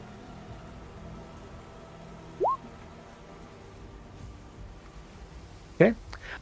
It will hit. Nice. Okay. Another smack, sort of a thud into it there. This one doesn't hit as hard because it's not divine energy. Don't you have divine weapon up? Did you activate that? I have my sword that just does it adds to hit with my charisma. Okay, gotcha. Right. Cool. Yeah, so like I already hit. It didn't need to Perfect. add the charisma. Okay. So yeah, so you again there the hammer just sort of seems to thud into something almost solid that you kind of feel there. The fabric or whatever this thing is made of sort of like fluttering and flapping from the impact there that you make. Lucas, you can see that thing over there in the light. There's also one attached to Trevor. And Yeah, and I'm Amethyst just told you said- there's somebody yeah. on the stairs.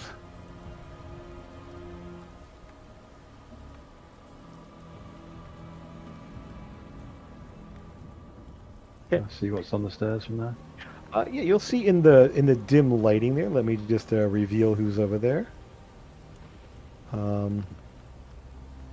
Okay, you see, regardless of what the token looks like there for the moment there, you see the village reeve standing there. He's holding the cane, but he's not hunched over and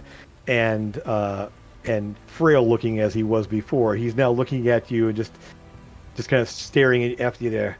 The darkness take you all.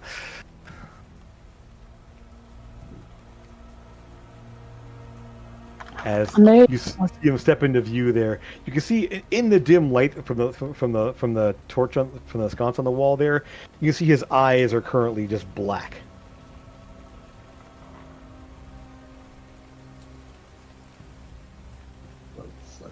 That's my total movement, but then I will.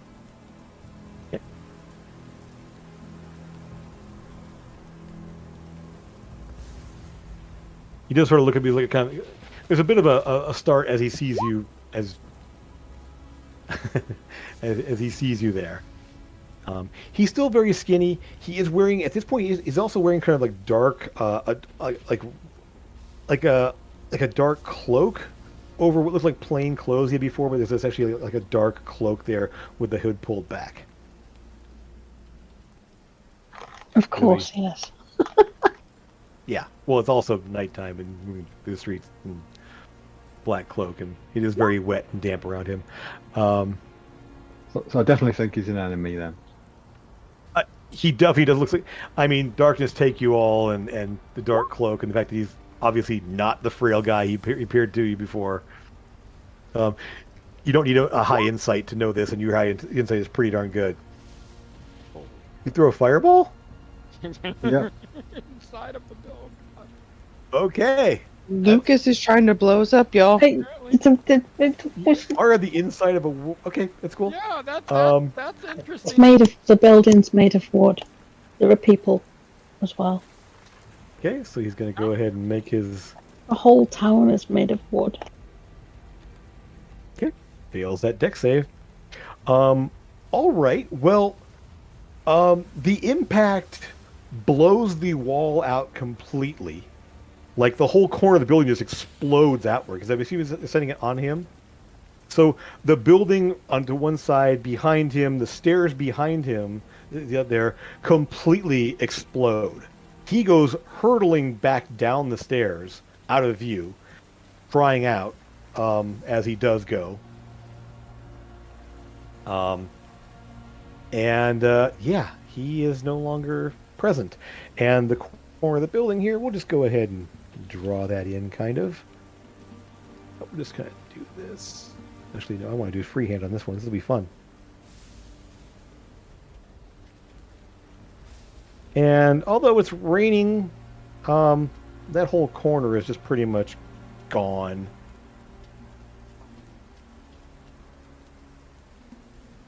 Yeah, don't forget it's raining quite heavily, so it's not going to set fire to the whole town. True. Building, dude. The building can be on fire. The building that you're in, and the way out is there. Where are we gonna sleep now? Uh, One big fish fry, guys. Eldon. You can't really see what's happening with Eldon, but we're gonna assume he does something efficient here. Finally keys into what needs to be done, and Where are his spells? I know his spells are here. Yep. Usually from behind you, Amethyst, kind of up there, and Eldung's like, I got him! I got him! Yay. Because these things are not immune to force or resistant to force damage. So magic missile, and it just goes away. All right. This big thing here. So Sora, it is just hissing and well, not spitting. Although you realize this thing doesn't have the same feeling as the other creatures that you're seeing. I forgot I wanted to ask you something, but yeah, go ahead. This definitely has a different feeling from the undead things around you. And this thing obviously is more intelligent. It can speak. Whereas the rest of these were just shadows. This is a shadow demon. And it sort of just looks at you, looks at everyone there. Darkness take you. And you realize it's the same thing that the Reeve had just yelled out to Lucas from around the corner there as it tries to attack you. Because does not have advantage. Nope, can't do that. It will go ahead and it reaches out, and this light over here extinguishes. It can't affect the one that you're on, but it can do that one back there. So, Trevor, the light behind you suddenly goes out. You don't care. You can see just fine. But this thing, after it does that, it just sort of like goes into a frenzy trying to claw at you, Sora. First attack. 9 does not hit. 9 does not hit. You manage to like just kind of, you don't use your shield, you sort of like dodge it out of the way as this thing is just like this, kind of going into this frenzy of just claws there, and you just kind of just back away as the claws just rake past you, not doing any damage to you. That is it. Although it's gonna go ahead and no, it's gonna stay there. It's fine. It's doing what it's doing. That guy doesn't matter because he's gone. Amethyst. Oh.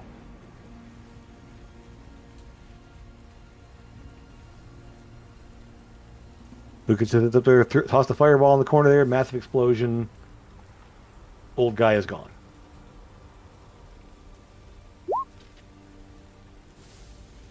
On which? You went. Okay, so. The one with the bright light around it. So it requires a save, so it doesn't require you to hit it, but you can definitely see it over there. Wisdom saving throw. 19. So it takes half damage. Still, it sort of doesn't react to it. It definitely damages it as you see it. Sorry, you see this bolt of energy sort of shoot into it there, and it lights up. The inside of the hood lights up for the moment there, but you just see blank inside the hood. There's no face. There's no nothing there. As the light flares inside of it, there is just nothing. As it does take some more damage. Okay. However, it does sort of shred parts of the form there, and it's all tattered and just sort of like looming over you still. Trevor. Good, I have questions for it. Okay. Yeah. Thing on you is still attached. I noticed physical attacks don't do anything to that guy, right?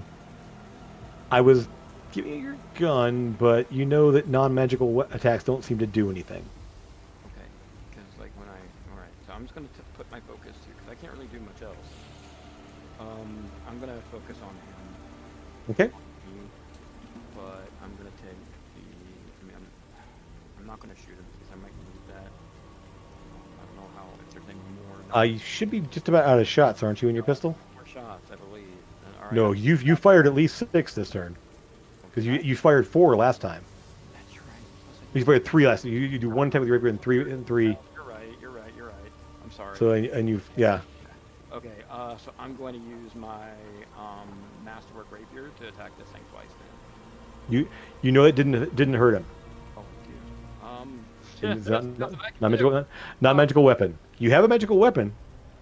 Your dagger. I forgot. I thought that was. Yeah, I'm gonna use that. Okay. Forgot that was. So magic. you just start slashing away at it. Yeah. Okay. So, It doesn't. he did not hit there. You just sort of Can I flip my? you can, yeah, absolutely. Okay, that will hit though. Yep, absolutely. Roll the damage. Nice. Yep, you tear a chunk of it out. Thank you for reminding me of that. By the way, Jason. I appreciate No worries. Yeah, so you also your whip would be hard to use on something that's attached to you currently. it. Well, I figured that was on me right now as I did get undressed and stuff. I could only Yeah, it's probably sitting over there. The dagger, yeah, it's dagger's always on my belt, I would imagine. sure. I'm in bonus action. There's not really anything I can do with You have 2 that. attacks, remember? Oh. So attack again.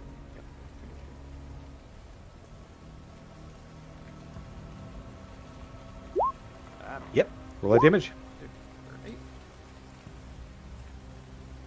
Okay, the dagger rips through it one time there, and you kind of spin it around there and just drive it back down there, and you feel it kind of sink into it there, as it seems to hit almost something solid, and then the shadows just melt away around you and just collapse to the floor in almost like a puddle of ooze, Awesome. and go away.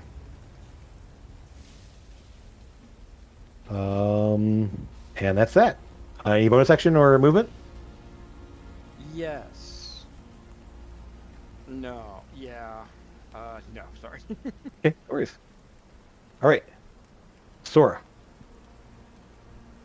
I am going to power up my weapon for a divine smite. Okay. But I'm gonna ask it a question. Reaction to do so. Yeah. I'll use do reaction. Who is the shadow one? Okay. Do you want me to swing and hit him first, or do you want to answer first? It's up to you. So everything else is gone at the moment here. So it's almost kind of almost a cinematic time here, as the divine smite, the hammer is all powered up with divine energy, and who is you ask who is the shadowed one? Zathor is his name. He will bring darkness to the world. And I don't recognize that name, do I? I believe you heard it. I know Amethyst has. I'm not sure if she shared it, but and you can all hear this. Yeah. This is not quiet. Yeah. This is echoing throughout the whole room there. Even though the sound of the rain and the flames and everything else, that you can still hear this voice just echoing through the whole room. Oh, that's all I needed. Mm-hmm. Right.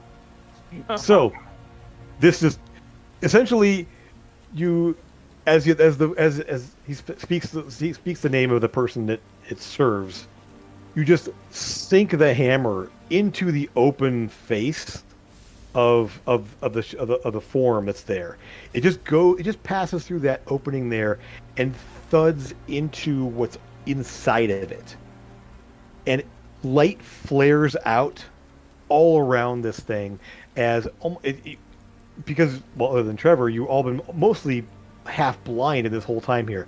There is almost like a burst of daylight in this room as the energy rips out and then fades away, leaving nothing behind. I didn't even get to roll my other D8. Didn't need to. No, Yes, I didn't think I did. It had 6 hit points. It was just like, At least we got a day. At least Yep. we got a day. Yep. You got 32 hit points, so you didn't roll a second attack. Right. Yeah, I have a whole other attack to go to. Yeah. And everything goes quiet. The sound of the rain and the crackling of flames off in the corner that are somewhat being dampened by the rain, but the fire is sort of spreading interior as it's starting to move a little bit closer. We'll just go ahead. Raging Inferno, or would the rain I mean, it's a So- massive fireball in a wooden building, so I mean, it's not. get all the way out outside, would it? Or Is there a body there now, or did that guy just disappear in a puff of fireball? Well, he got blown back down the stairs, so you can't see a body Nice. currently, and it's all on fire down there. So he's lying. If he is there, he's down in the down in the flames basically, on the lower story. he ain't happy. Major pain. Well, I'm gonna go look then because I want to know Okay. if he's there.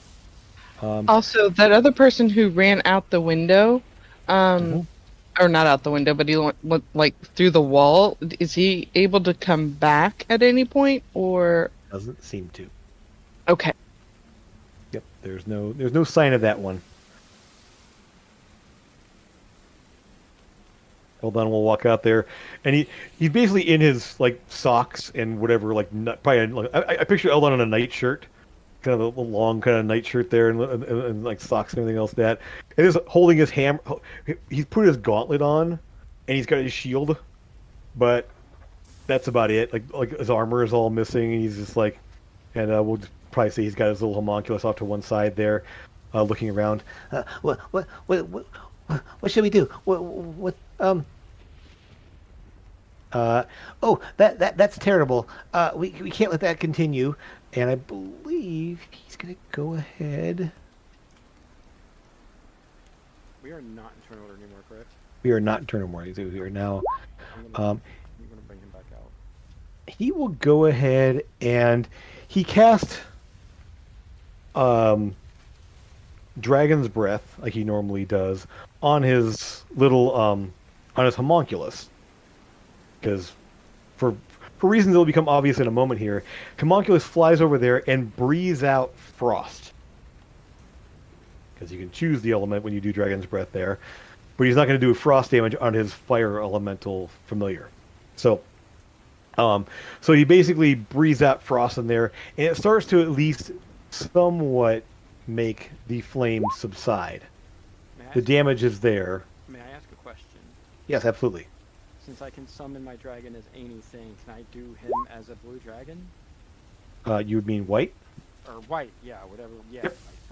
sorry. Yes, in fact, you It does say I can. do that, but yeah. But my character knows that I could yet, though, because I've only summoned him once. I just want to make it sure it's... You know what I mean? DM's call on that one. Well, I would say this. The intention is there. Right. Gezrek has told you there are others. Yeah, he did. That's right, he definitely did. And let's see here. Was that name that Sora heard from the pet fiend say? Was that Zathor? Nope. Oh. We all heard it. Zathor, the Pit Fiend was Trexarch. Zathor, you heard, I believe, from Lucia. Was that, no the name that the shadow demon that just died? It spoke a name, didn't it? Yes, it What said was the name?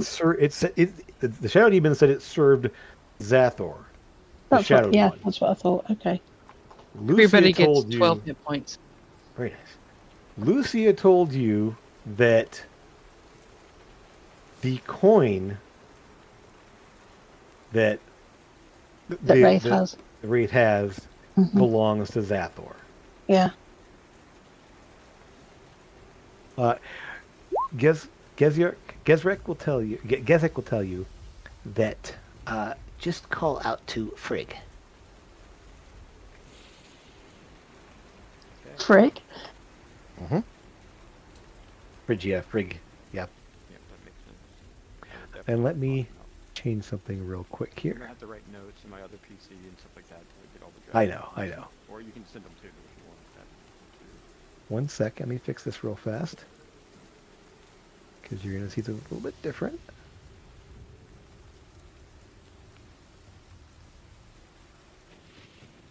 Okay. So let's get rid of that one. And you get this one. Now that I think about it, he doesn't have a frost breath. They don't have a breath attack, do they, at this level? Not really, but they're not really. I mean, they can infuse things with frost. So, Okay. I mean, Good enough. yeah. Yep. Okay, gotcha. Just wanted to So, but you should see a little different guy there now. Yep. Awesome. I do. He's so cool.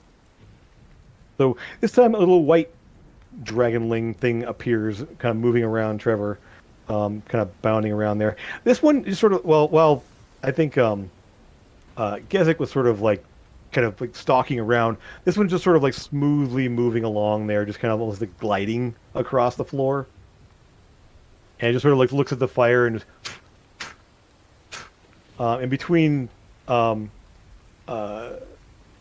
Eldon's homunculus with the frost breath and this thing puffing out little bits of frost here and there, they will eventually, and the rain coming down on the side there, they'll prevent the fire from spreading, and then cause the fire to go out. Sure. And Eldon has Ray of Frost. You have Frostbite. So between all these the frosty type things like that, you're able to kind of put the flame, the worst of the flames out. Everything's still singed. The stairs are destroyed. There's sort of a gaping hole down there, and the wall is blown out. How many So- times will I have to cast mending to fix it? There's nothing to mend. I was just thinking that. I know, I was just kidding. Yeah, yeah. I was typing it as you said it. Yep. Yeah, so effectively, we'll just go ahead and just do that. Draw a shape. We'll just go Is ahead it so and do... dark in here? Well, the light is here, right? There is still a light right here. Actually, it was an oil light, so that's gone out now too. So the light there. At this point, I'm Sora, still glowing. you can pop out your hammer is still glowing for a little bit more time there, but you can also pop out the dancing lights and they aren't going to go out this time. So you're able to get some light around you guys and light things up there. We'll say there is not a crowd, but there are some voices of like, hey, what's happening? What's going on? You can kind of hear from outside over the sound of the rain.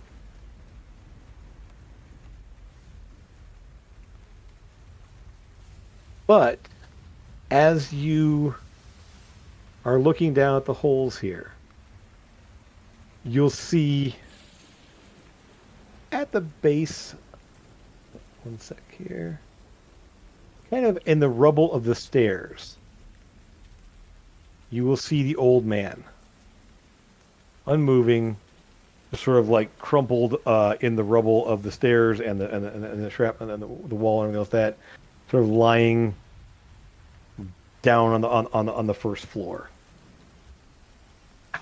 So now it looks like we've murdered the innocent guy. I don't think he was innocent at all. He came up No, with but everything. do the town folk know that?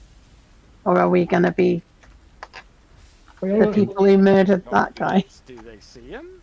It wasn't those, it was the shadow things that did it. Oh, yeah?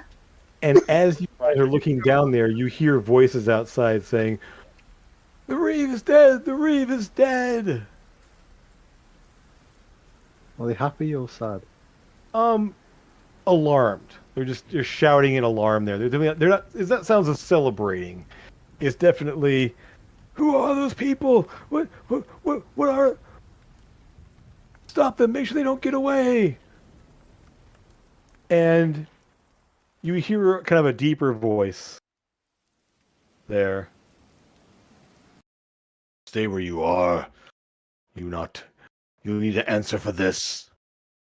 And kind of a booming voice there from down below. You can't see because obviously there's no way to look down there for the most part there, but you definitely hear a voice there.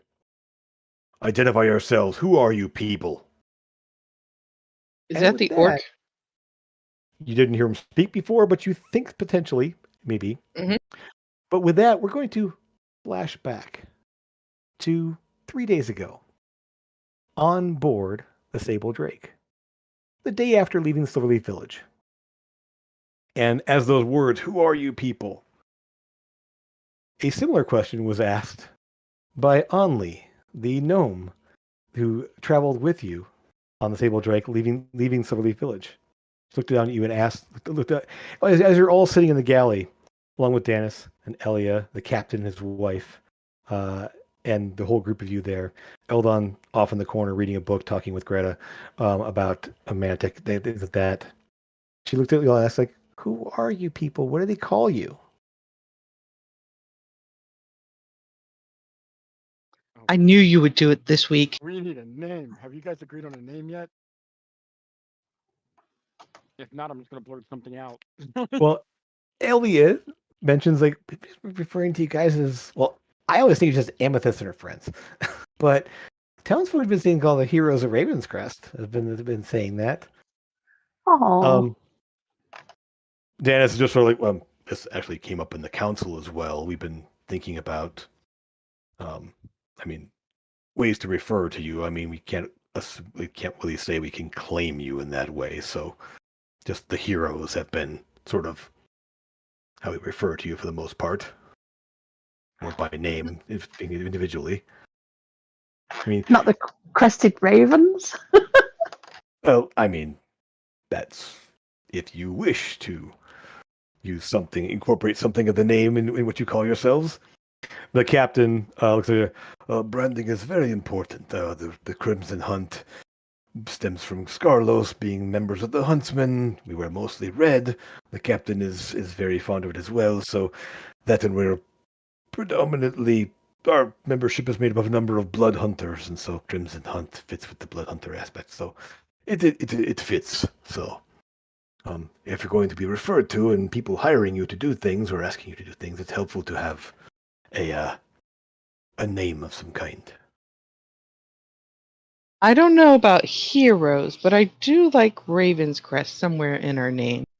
We've saved loads of people.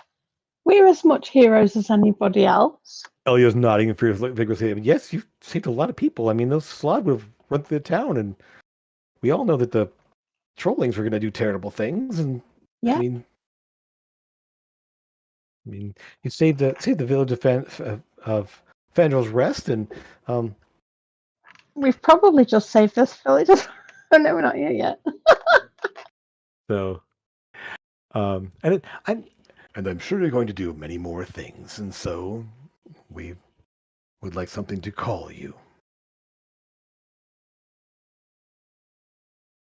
I mean, it works for me. The Jewels of Ravencrest.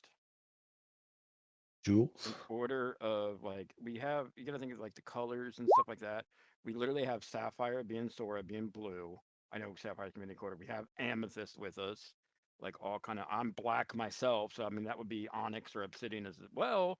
So I was thinking the Jewels of Ravencrest. If not, then I don't blurt it out. I just kind of mention it like quietly. Sure.